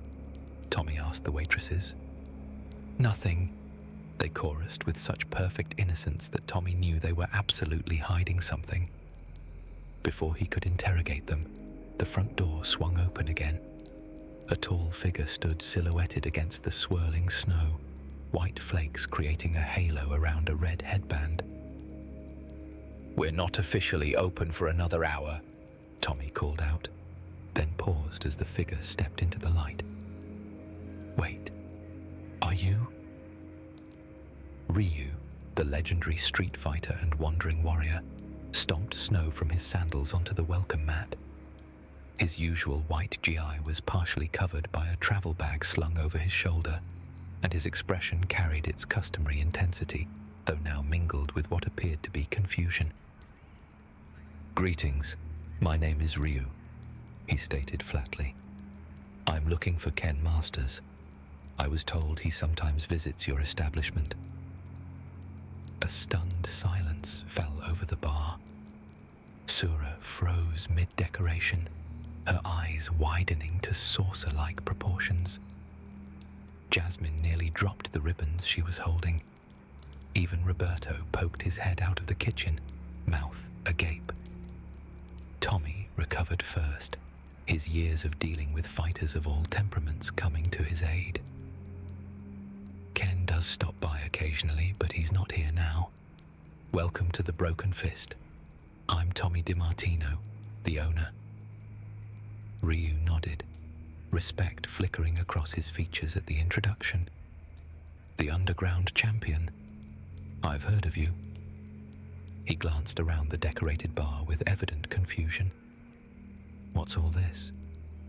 Christmas decorations, Tommy explained, noting with amusement that Ryu looked as comfortable among the festive trappings as a tiger at a tea party. It's Christmas Eve. Ah, yes. The Western holiday. Ryu shifted his travel bag. Ken mentioned it. That's why I'm in Metro City. To participate. He said the word like it was a new fighting technique he hadn't quite mastered. Tommy motioned toward a stool at the bar. Well, you're welcome to wait here. Weather's getting worse, but Ken might stop by later.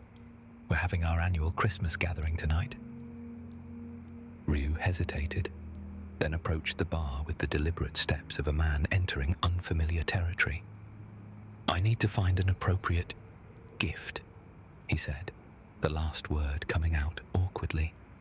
For Ken. As the legendary fighter settled onto a bar stool, Tommy caught Sura mouthing, "Oh my God," to Jasmine behind Ryu's back. Both waitresses seemed torn between professional composure and fangirl excitement. I can help with that, Tommy offered, placing a glass of water in front of Ryu without being asked. Finding a gift, I mean. What were you thinking of getting him? Ryu's brow furrowed in concentration, as though Tommy had posed a complex philosophical question. Something that honors our friendship and shared path. Something meaningful. He paused. But not expensive. My finances are limited. Tommy nodded, understanding the challenge. Finding a perfect gift was difficult enough without the additional complications of limited funds and a friendship built around martial arts. Let me think on it, Tommy said. Meanwhile, can I get you something stronger than water? On the house? I don't drink alcohol, Ryu replied automatically.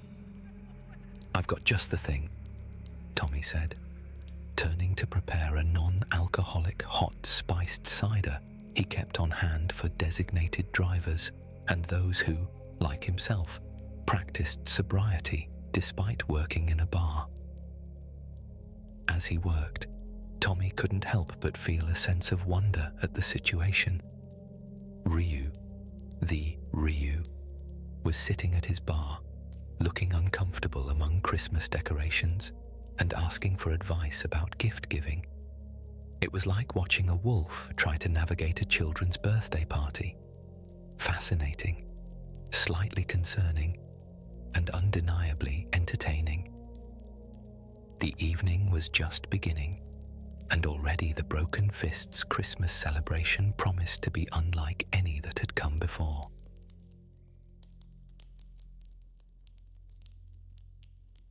By 7 o'clock, the establishment had transformed from a quiet space of preparation to a bustling haven from the storm.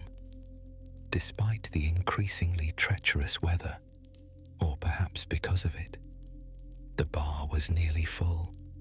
Locals who lived within walking distance had braved the snow, and a few determined regulars had arrived via four-wheel drive vehicles or Metro City's still functioning subway system.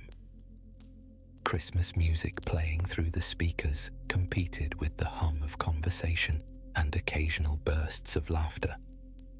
Roberto's 5-spice turkey wings had proven as popular as ever, with several patrons declaring they were even better than last year's legendary batch. The punch, served from a large crystal bowl at the end of the bar, needed constant refilling as customers sought cup after cup. Through it all, Ryu remained perched on his bar stool, observing the growing festivities with the careful attention of a martial artist studying a new technique. Tommy had kept him supplied with hot cider and occasional samples from the kitchen, amusing himself by watching the warrior's stoic reactions to Roberto's spicier concoctions. Tommy slid him another cider when the door burst open, bringing with it a flurry of snow and a group of newcomers. They stomped in, shaking off winter's grip, their faces red from cold, but bright with holiday spirit. "Last train suspended until tomorrow morning," announced one of them, a regular named Marco. "Might as well celebrate Christmas Eve right here." A cheer went up around the bar.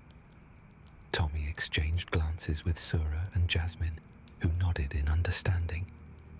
They'd be in for a long night. With the transportation shut down, the Broken Fist had just become an impromptu shelter for everyone here. "Looks like you might be stuck with us for a while," Tommy told Ryu. "Ken will probably wait out the storm wherever he is." Ryu seemed unperturbed by this news. "Weather is beyond our control. Acceptance is the path to peace." "Very zen," Tommy remarked with a slight smile. "And very convenient, since it seems you'll be spending Christmas Eve with us." From the corner of his eye, Tommy noticed Sura approaching tentatively, order pad clutched in her hand, though she clearly wasn't coming to fill an order. "Excuse me, Mr. Ryu," she began, her usual confidence diminished in the presence of the legendary fighter. "I just wanted to say I'm a huge admirer of your technique. I've studied your matches extensively." Ryu turned to her with polite attention. "Thank you. I'm training under Chun-Li," Sura continued, gaining courage. "She speaks very highly of you." At the mention of Chun-Li, Ryu's expression softened marginally. "Chun-Li is a formidable fighter and an honorable person. You are fortunate to learn from her." Sura beamed at the acknowledgement. "She's supposed to stop by later tonight, actually, for our staff gift exchange." She glanced at Tommy. "If the weather permits, of course." Tommy nodded thoughtfully. The annual tradition of inviting their fighting mentors to the Broken Fist's Christmas celebration had always been a highlight for his staff. Roberto had been particularly excited about Edmund's promised appearance. Jasmine had been practicing a new routine to show DJ. And now, if Chun-Li and Ken managed to make it through the storm, there was the added bonus of a reunion between some of the world's greatest fighters. "Perhaps you could give us a small demonstration later," Jasmine suggested, having drifted over to join the conversation. "Nothing big, just a basic move or two. It would be the best Christmas present ever." Ryu looked uncomfortable with the request. "I do not perform. I train. I fight." Of course," Tommy interjected smoothly. "No one's asking for a performance." "Jasmine, why don't you check on table 4? Their drinks are getting low." As she moved away, Tommy gave Ryu an apologetic look. "Sorry about that. They're just excited to have someone of your caliber here." "It is unusual," Ryu admitted, his gaze sweeping across the decorated bar. "I typically spend this season in solitary training. The mountain temples are peaceful during winter." Tommy tried to imagine choosing snow-covered isolation over warmth and companionship during the holidays, and found he couldn't quite picture it. "Well, I hope our humble celebration isn't too overwhelming. It is educational," Ryu replied seriously. "Ken has often spoken of Christmas traditions. I now see why he finds them appealing, if somewhat excessive." From the kitchen, Roberto emerged with a fresh tray of wings, his face flushed from the heat of the ovens. He approached Tommy, his expression a mixture of excitement and concern. "Boss, got a minute?" he asked quietly, eyes darting toward the back hallway. Tommy excused himself from Ryu and followed his cook to the hallway. "What's up, Roberto? Problem with the food?" "No, the food's perfect," the cook assured. "It's about our special guest." Tommy glanced at Ryu. "I know. I'm still wrapping my head around it too." "Not him," Roberto said impatiently. "The other one, in your office." Tommy's eyebrows shot up. "Who?" Roberto sighed. "Remember when I mentioned the special delivery?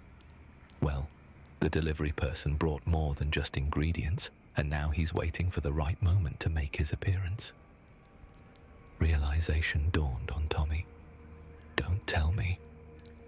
E. Honda is in your office right now, dressed as Santa Claus," Roberto confirmed with barely contained glee. "And he's got presents for everyone." Tommy pinched the bridge of his nose. "And you didn't think to mention this earlier because it was supposed to be a surprise for the gift exchange at midnight," Roberto explained.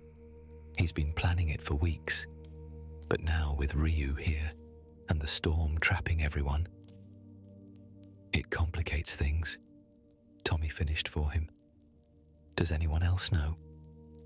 "Just Sora and Jasmine, and now you." "All right, here's what we'll do," Tommy decided. "Keep Honda hidden until midnight as planned. The surprise will be good for morale. Meanwhile, The door swung open again, cutting off Tommy's words. A gust of snow-laden wind preceded a figure bundled so completely against the elements that only a pair of bright eyes were visible between scarf and hat. The newcomer unwrapped layer after layer, revealing a young man in his early 20s with a friendly face and a long ponytail that made Tommy freeze in place. It was Jamie Sue, his former student. The young fighter spotted Tommy and broke into a wide grin. "Sifu Dizzy, Merry Christmas!" Tommy felt as though he'd been transported back in time. 8 years had passed since he'd last taught Jamie the fundamentals of Zui Quan. The awkward teenager had grown into a confident young man, but the respectful bow he offered was exactly as Tommy had taught him. "Jamie," Tommy found his voice. "This is unexpected." "I was in the neighborhood," Jamie explained, brushing snow from his shoulders. "Well, in the city anyway, visiting family for the holidays. When I heard about the storm, I thought I'd stop by to see if you were still running this place." He glanced around appreciatively. "Looks like you're doing well." Before Tommy could respond, Jamie's eyes widened as he spotted Ryu at the bar. "Is that? No way!"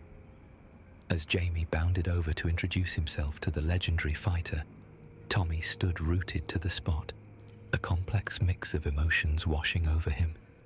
Pride in seeing his former student's success, nostalgia for the teaching days he'd left behind, and something else, something that felt uncomfortably like regret. Roberto nudged him gently. "You okay, boss?" "Fine," Tommy said automatically, then amended. "Just surprised. It's been years since I've seen Jamie." "Well, with this storm, looks like you'll have plenty of time to catch up," Roberto observed. "I doubt anybody's going anywhere tonight." Tommy nodded slowly, watching as Jamie excitedly engaged Ryu in conversation about fighting techniques. The Broken Fist's Christmas celebration had just become even more complicated, and the night was still young. By 9 o'clock, the bar had reached a comfortable capacity. The storm outside had transformed from threatening to apocalyptic, with wind howling past the windows and snow accumulating faster than the city's plows could clear it. Updates from patrons' phones confirmed what everyone already suspected. Metro City was effectively shut down for the night. The news did little to dampen the holiday spirit. If anything, the forced communal celebration had enhanced the mood. Strangers were becoming friends, sharing stories and drinks as Christmas music played in the background. Roberto's food was circulating freely, with Tommy announcing that the kitchen would remain open as long as supplies lasted. Tommy had just finished mixing a round of his specialty non-alcoholic Christmas cocktails when he noticed Jamie making his way back to the bar. His former student had spent the last hour alternating between catching up with old acquaintances and trying to engage the stoic Ryu in demonstrations of technique. "Sifu," Jamie said, claiming the stool beside Ryu. "This is the best Christmas gift ever, seeing you and meeting Ryu on the same night." Tommy smiled despite himself. Jamie's enthusiasm hadn't changed a bit. "I'm glad the storm didn't deter you, though I suspect you might be stuck here until morning." "No better place to be stranded," he replied cheerfully. "I've been telling Ryu how you taught me drunken fist." Tommy glanced at Ryu, who gave a measured nod. "The technique requires discipline beneath its appearance of chaos, a challenging style to master and to teach." "Dizzy was the best teacher," Jamie said firmly. "Patient but demanding. I wouldn't be where I am today without his guidance." A warm feeling spread through Tommy's chest at the praise, though he brushed it aside with practiced modesty. "You had natural talent. I just helped shape it a bit." Sura appeared at Tommy's elbow, her expression apologetic. "Sorry to interrupt, but we've got a situation in the kitchen. Roberto says it's urgent." With a nod to Jamie and Ryu, Tommy followed Sura through the crowded bar toward the swinging kitchen doors. Before he could reach them, Roberto emerged, his face flushed with exertion and what appeared to be mild panic. "Boss," he said in a low, urgent voice, "we've got a problem, a big problem." "The food? The punch?" Tommy asked. "Santa," Roberto hissed. "Honda is getting restless back there. He says midnight is too far away, and he wants to make his appearance now." Tommy checked his watch. 3 hours until the planned surprise. "Can you keep him contained a little longer? We're building toward the staff gift exchange at midnight." Roberto looked doubtful. "I'll try, but he's enthusiastic, and the Santa suit is making him hot." "Tell him I'll bring him some punch to cool down," Tommy suggested, "and remind him that surprises are better when timed correctly." As Roberto headed back to manage their clandestine guest, Tommy turned to find Jamie watching him with a curious expression. "Something wrong?" "Just a small complication with our Christmas plans," Tommy said, unwilling to spoil the surprise. "Nothing to worry about." Jamie nodded, though he looked unconvinced. "Speaking of Christmas plans, I couldn't help overhearing earlier. Ryu needs a gift for Ken?" "Yes, and he's struggling with ideas," Tommy confirmed, keeping his voice low. "Any suggestions?" Jamie's eyes lit up. "Actually, I might have the perfect solution. In my backpack, I have a set of hand-carved wooden training beads. I got them in Okinawa last summer.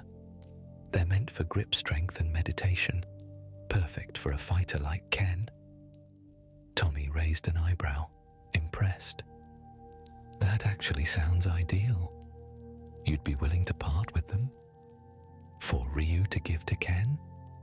"Absolutely," Jamie grinned. "Consider it my Christmas gift to the legends. I just need a second to run out to my car and grab my backpack." Tommy glanced toward the windows, where the storm raged unabated. "In this this weather. It's dangerous out there." "My car's right across the street," Jamie assured him. "I'll be quick. Besides, I grew up in Metro City. A little snow doesn't scare me." Before Tommy could protest further, Jamie was already heading for the door, pulling his scarf back up around his face. Tommy watched with concern as his former student disappeared into the swirling white darkness. Returning to the bar, Tommy found Ryu in conversation with Jasmine, who appeared to be demonstrating a modified dancing move that incorporated elements of DJ's fighting style.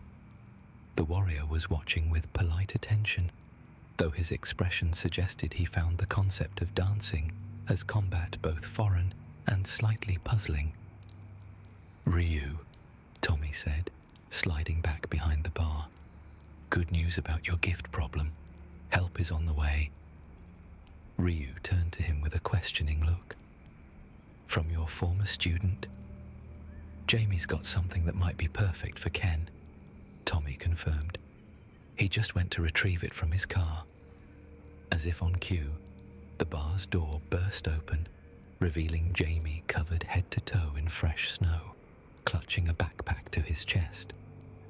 "Made it," he announced triumphantly, shaking himself like a dog coming in from the rain. A collective cheer went up from the nearby patrons, celebrating his successful expedition as though he'd returned from scaling Everest rather than crossing a street. Jamie made his way back to the bar, dropping his snow-covered backpack on an empty stool. "Okay, so it was a little worse than I expected," he admitted to Tommy. "But totally worth it." He unzipped the pack and carefully withdrew a small cloth bag tied with a simple cord. "Here," Jamie said, offering the bag to Ryu. "These are meditation beads from the Mushin Temple in Okinawa. They're carved from the wood of a 300-year-old oak that fell during a typhoon. The monks believe they help focus the warrior's spirit during training." Ryu accepted the bag with both hands, a gesture of respect that seemed to please Jamie immensely. He untied the cord and tipped a string of dark wooden beads into his palm. Each bead was perfectly shaped, polished to a soft sheen, with subtle variations in the grain that spoke to its handcrafted nature. For a long moment, Ryu simply studied them, running his thumb over their smooth surfaces. Then he looked up at Jamie with genuine appreciation in his eyes. "These are excellent," he said. "Ken will understand their significance." He carefully returned the beads to their bag and tucked them into his own travel sack. "I am in your debt, young fighter." Jamie beamed at the acknowledgement. "No debt. Consider it my contribution to the Brotherhood of Martial Artists. Besides, it's Christmas, the season of giving, right?" Tommy watched the exchange with a mixture of pride and something like wistfulness. The easy generosity Jamie displayed, the respect between fighters of different generations and styles, the simple joy of solving a problem together. It embodied everything he loved about both the fighting world and the holiday season. Suddenly, a commotion from the direction of the kitchen caught Tommy's attention. Roberto was backing through the swinging door, hands raised in a placating gesture, speaking to someone still hidden in the back. "Just a few more hours," the cook was saying. "Midnight is the tradition. Boss will kill me if—" He was cut off as the door swung wide, revealing a massive figure dressed in a red suit, white beard already askew on a face unmistakable to anyone familiar with the world of sumo. "Ho, ho, ho!" Edmund Honda bellowed, his voice carrying over the music and conversation, instantly silencing the entire bar. "Merry Christmas!" Roberto shot Tommy a look of helpless apology as Edmund strode into the main area, a sack slung over his shoulder, that was indeed filled with wrapped packages. The sumo wrestler turned Santa made his way through the stunned crowd, distributing small gifts to astounded patrons while continuing his festive greeting. Across the bar, Ryu had gone perfectly still, his expression a complex mixture of surprise, recognition, and what might have been the faintest trace of amusement. "Honda-san," he greeted. Edmund froze mid-ho, his eyes widening as he spotted Ryu. For a beat, the two legendary fighters simply stared at each other across the crowded room. Then, Honda's face split into a massive grin beneath his fake beard. "Ryu," he boomed, abandoning all pretense of being Santa Claus. "My old friend." Edmund enveloped him in a bear hug that lifted the fighter completely off the ground. Remarkably, Ryu endured this with dignity intact, though his eyes bulged slightly at the compression. "What a Christmas miracle," Honda proclaimed, finally releasing Ryu. "The wandering warrior himself, here in the broken fist." He turned to Tommy with an accusatory finger. "You didn't tell me Ryu would be here." "I didn't know until a few hours ago," Tommy defended himself. "And you were supposed to wait until midnight for your grand entrance." Honda dismissed this with a wave of his massive hand. "Santa comes when the spirit moves him. Besides, I was sweating through this suit. Do you know how hot polyester gets when you're my size?" "Well, Santa," Tommy said, "since you've made your appearance early, can I offer you a drink? Something to cool you down after your journey from the North Pole?" Honda beamed, stroking his fake beard thoughtfully. "Santa would like some of Roberto's famous Christmas punch, and perhaps a plate of those 5-spice wings I can smell from here." "Coming right up," Tommy agreed, nodding to Roberto, who hurried off to prepare a plate sized for a sumo champion's appetite. As Honda settled onto a reinforced bar stool specially installed for his occasional visits, the rest of the bar's patrons recovered from their surprise and returned to their conversations, now with the added excitement of unexpected celebrity guests to discuss.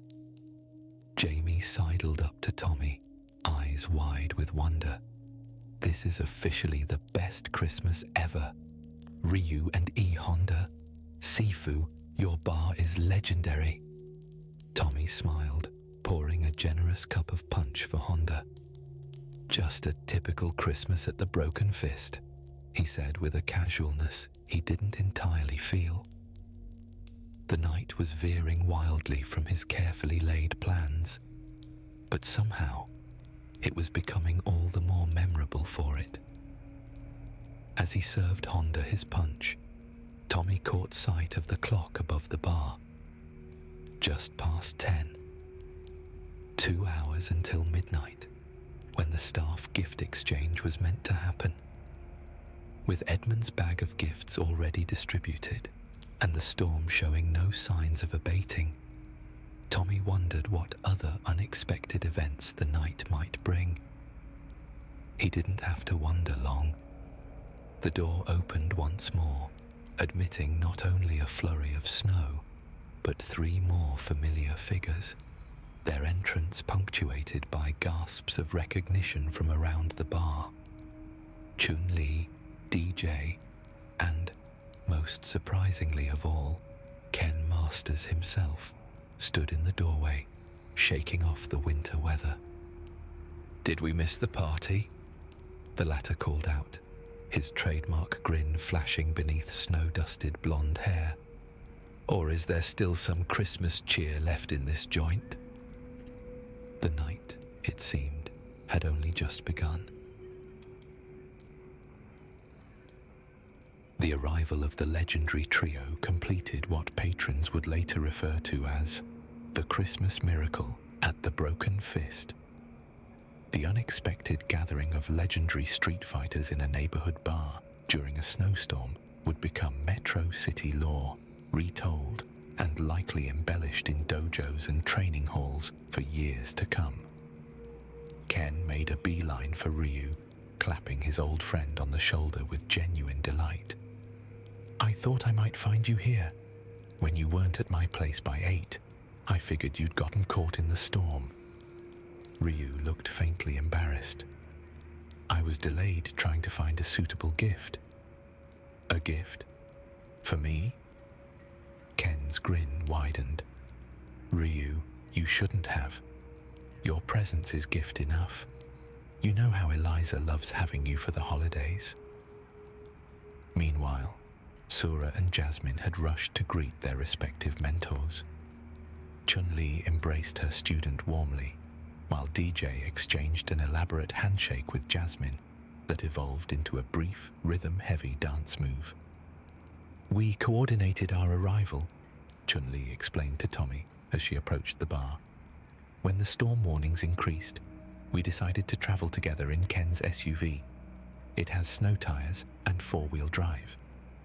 Plus," DJ added with his perpetual smile, "man knows how to drive in this crazy weather. Had us drifting corners like we were in a street race, yeah." Ken shrugged modestly. "Racing skills translate well to hazardous conditions." Tommy felt momentarily overwhelmed by the congregation of fighting talent now assembled in his humble establishment. Between them, these individuals had won more tournaments, broken more records, and influenced more fighters than perhaps any other group in the world. And they were all here, in the Broken Fist, on Christmas Eve. E. Honda, still in his Santa suit minus the beard, which he'd removed to facilitate eating, waved a wing at the newcomers. "Join us. Roberto's cooking is worth the journey through any storm."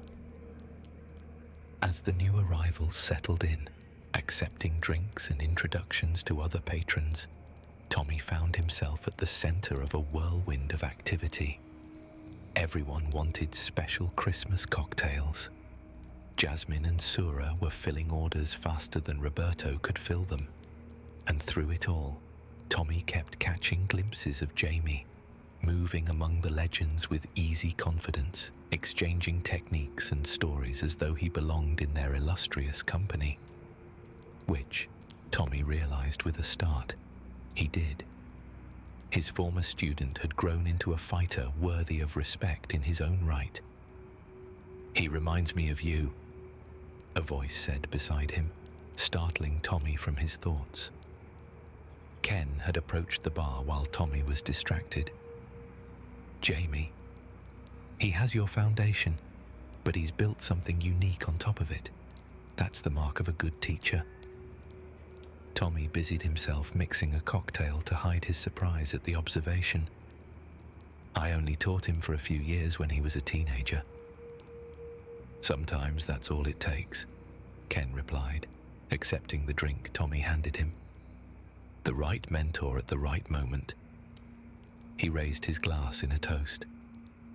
"To teachers and students, wherever the path leads them."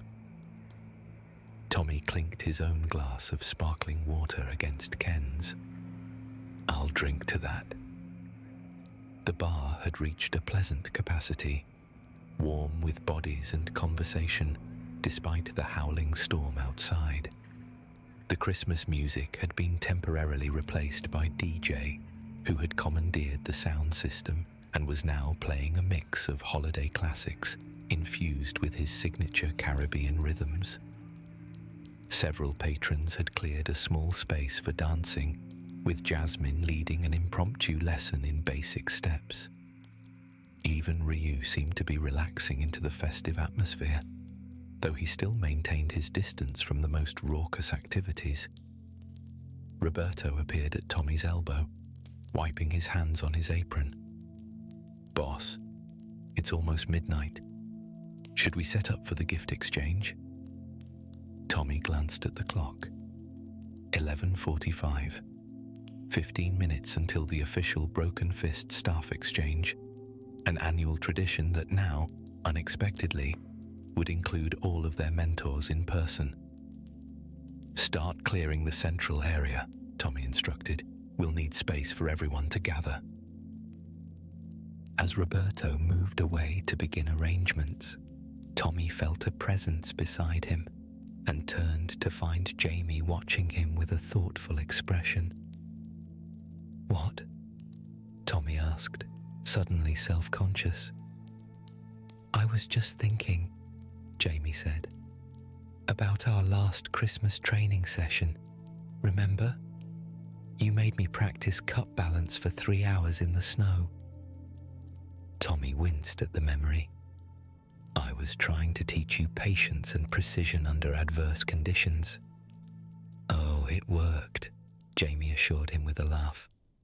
"I hated it at the time, but now I use that same exercise with my own students." "You're teaching?"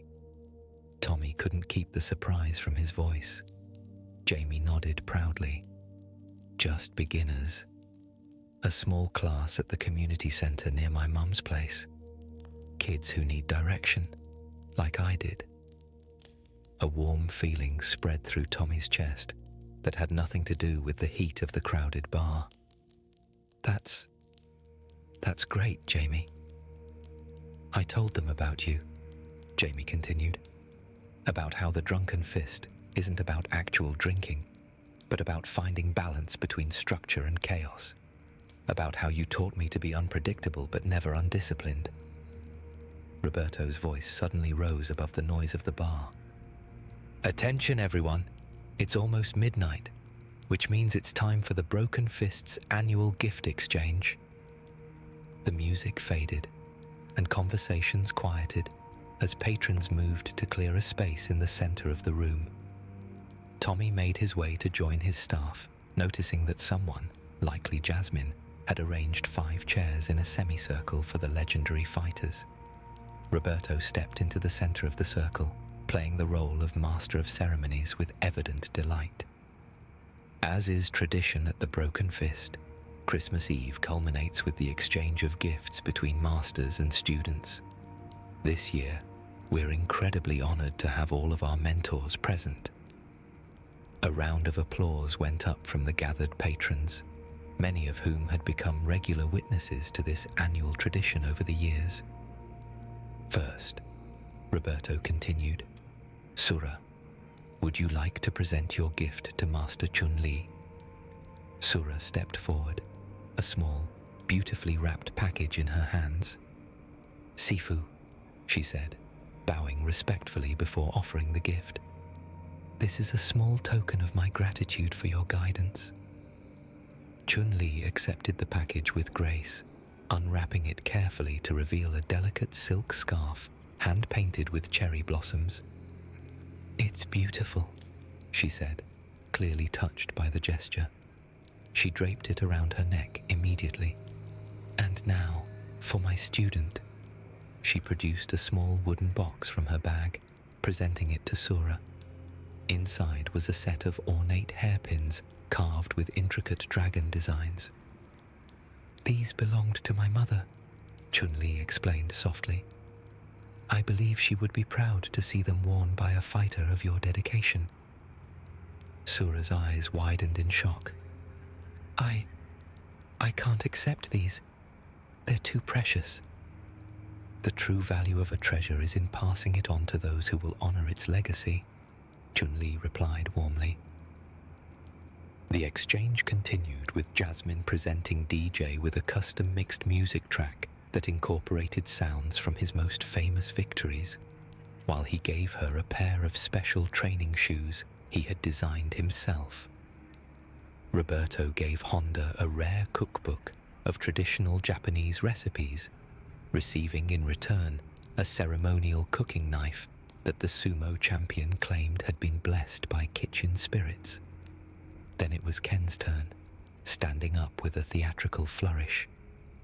"I don't have a student here tonight, but I did bring something for my eternal rival and best friend." He reached into his jacket and produced a small, flat package wrapped in simple red paper. Ryu accepted it with evident surprise.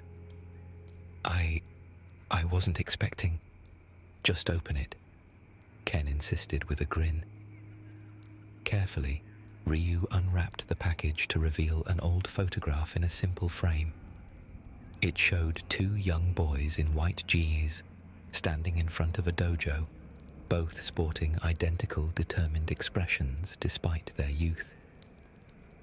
Ryu stared at it for a long moment, his usually stoic face softening with memory. "Our first day of training together," he said quietly. "Before either of us had won anything," Ken confirmed. "Thought you might like a reminder of where we started." Ryu nodded, carefully setting the framed photo aside. "I also have something for you." He reached into his travel bag and withdrew the cloth pouch containing Jamie's meditation beads. "These are from the Mushin Temple in Okinawa, for focus and clarity during training." Ken accepted the gift with uncharacteristic reverence, examining the beads with genuine appreciation. "These are incredible, Ryu. Perfect timing too, with my new meditation practice." He looked up with a warm smile. "Thank you."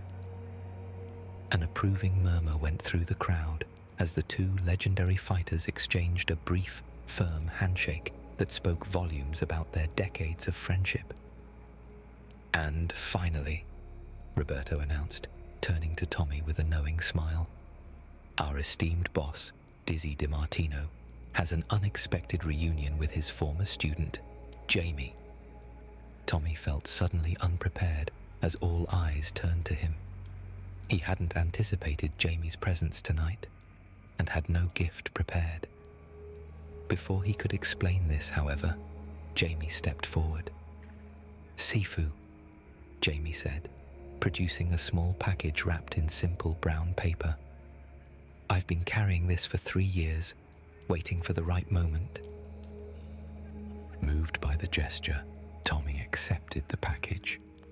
Inside was a small wooden plaque carved with the Chinese characters for balanced spirit, and, beneath them, a date.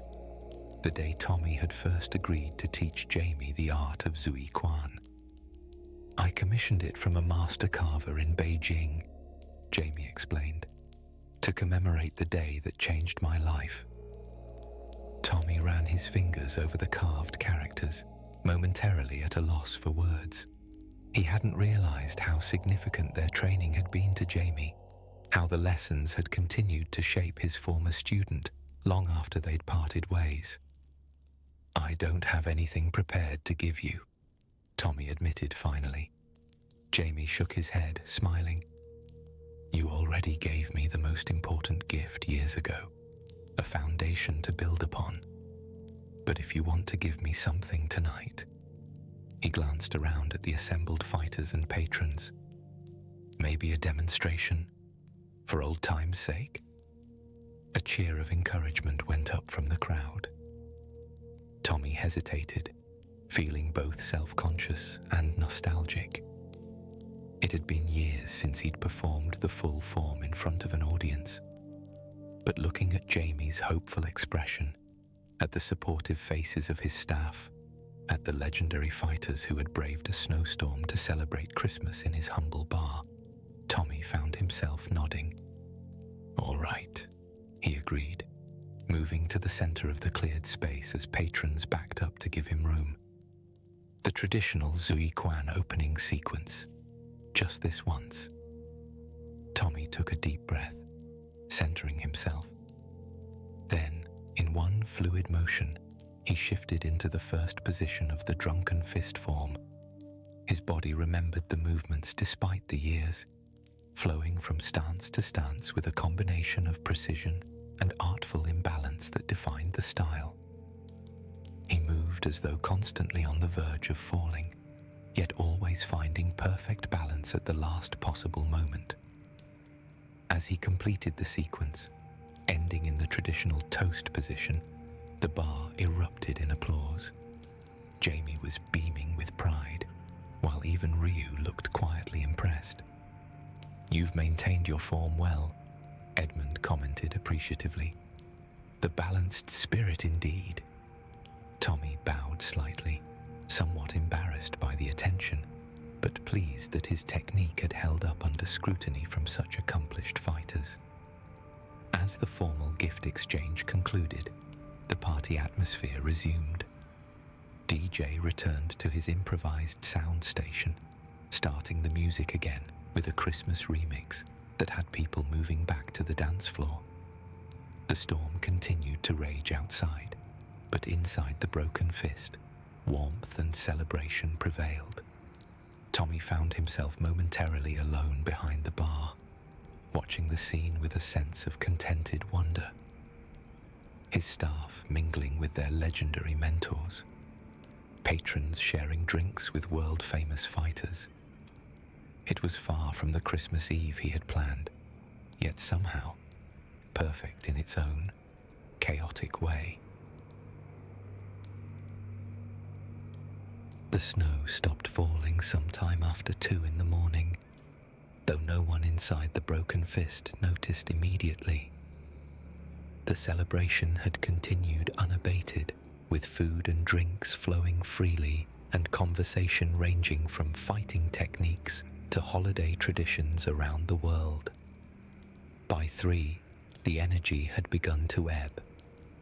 Some patrons had found comfortable corners to doze in, while others maintained quiet conversations in small groups. The legendary fighters had dispersed throughout the bar, with Chun-Li and Sora deep in discussion about an upcoming women's tournament, E. Honda teaching Roberto a special technique for slicing fish, and DJ showing Jasmine a new rhythm pattern on an improvised drum set made from bar equipment. Tommy found Ryu standing near the window, watching as the clouds broke to reveal a star-filled sky above the snow-covered streets of Metro City. Storms passed, Tommy observed, joining him at the window, though the roads won't be clear until morning.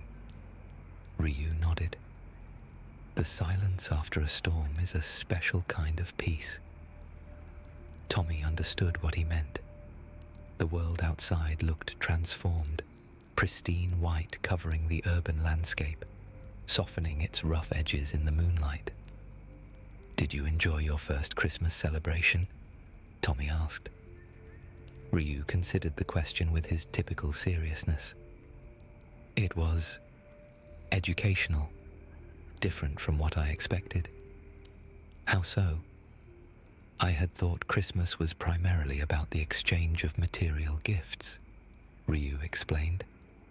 "Ken often speaks of elaborate presents and decorations, but tonight I observed something else, a spirit of connection that transcends objects." Tommy smiled. "That's what it's really about, yes. The gifts are just symbols of those connections. Like fighting styles," Ryu mused.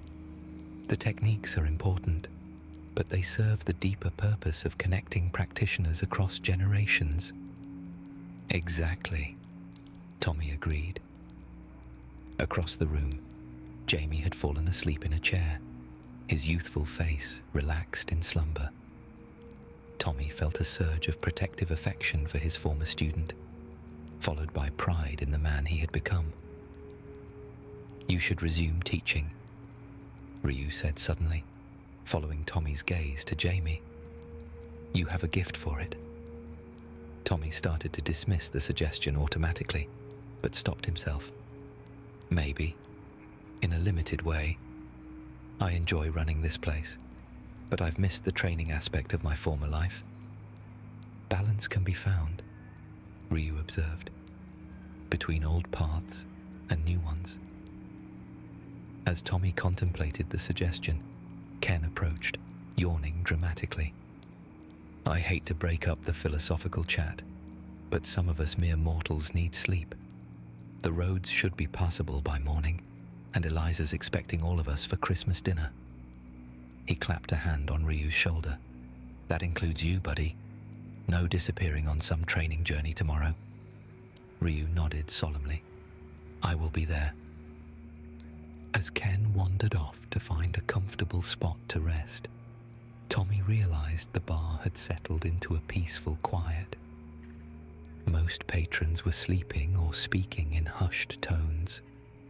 The Christmas lights twinkled softly overhead, casting a gentle glow over the unusual gathering of fighters, friends, and strangers brought together by circumstance and season. "I should check on things in the kitchen," Tommy said, though he made no immediate move to leave the window. "Your establishment honors the true spirit of a fighting dojo," Ryu said unexpectedly. "A place where people come to find community as well as strength. You have created something worthy here, Mr. DiMartino." Coming from Ryu, the assessment felt like the highest possible praise. Tommy nodded his thanks, words momentarily unnecessary between them. As Ryu moved away to find his own spot to rest, Tommy took one more look at the snow-covered city outside. The storm had brought unexpected gifts to the Broken Fist tonight. Reunions, connections, moments of genuine joy amid the chaos of weather and circumstance. In the morning, the roads would clear. His legendary guests would depart. Life would return to its normal rhythms. But the memories of this Christmas Eve would remain, not just for Tommy, but for everyone who had sheltered in his establishment during the storm. Jamie stirred in his sleep, mumbling something about training forms. Across the room, Roberto had dozed off, leaning against E. Honda, who snored sonorously in his now rumpled Santa suit. Sura and Jasmine had created makeshift beds from tablecloths and cushions near the Christmas tree in the corner. Tommy moved quietly behind the bar, wiping down surfaces that were already clean. The Broken Fist had weathered many storms during his ownership, both literal and metaphorical, but none had brought such an unexpected gathering of past and present, teachers and students, legends and aspiring fighters. As the first hint of dawn lightened the eastern sky, Tommy finally allowed himself to rest, settling into the comfortable chair he kept behind the bar. Christmas had come to the Broken Fist in a way no one could have predicted, bringing with it not just celebration, but a reminder of the connections that defined a life well lived. Outside, Metro City slept beneath its blanket of snow, peaceful and still. Inside, the Broken Fist sheltered a unique Christmas family, drawn together by circumstance, but bound by something deeper, a shared understanding of what it meant to follow the fighter's path in all its many forms. Tommy closed his eyes contentedly. The storm had passed, but its gifts would remain. "Merry Christmas," he whispered with a smile before drifting off into a much-needed slumber.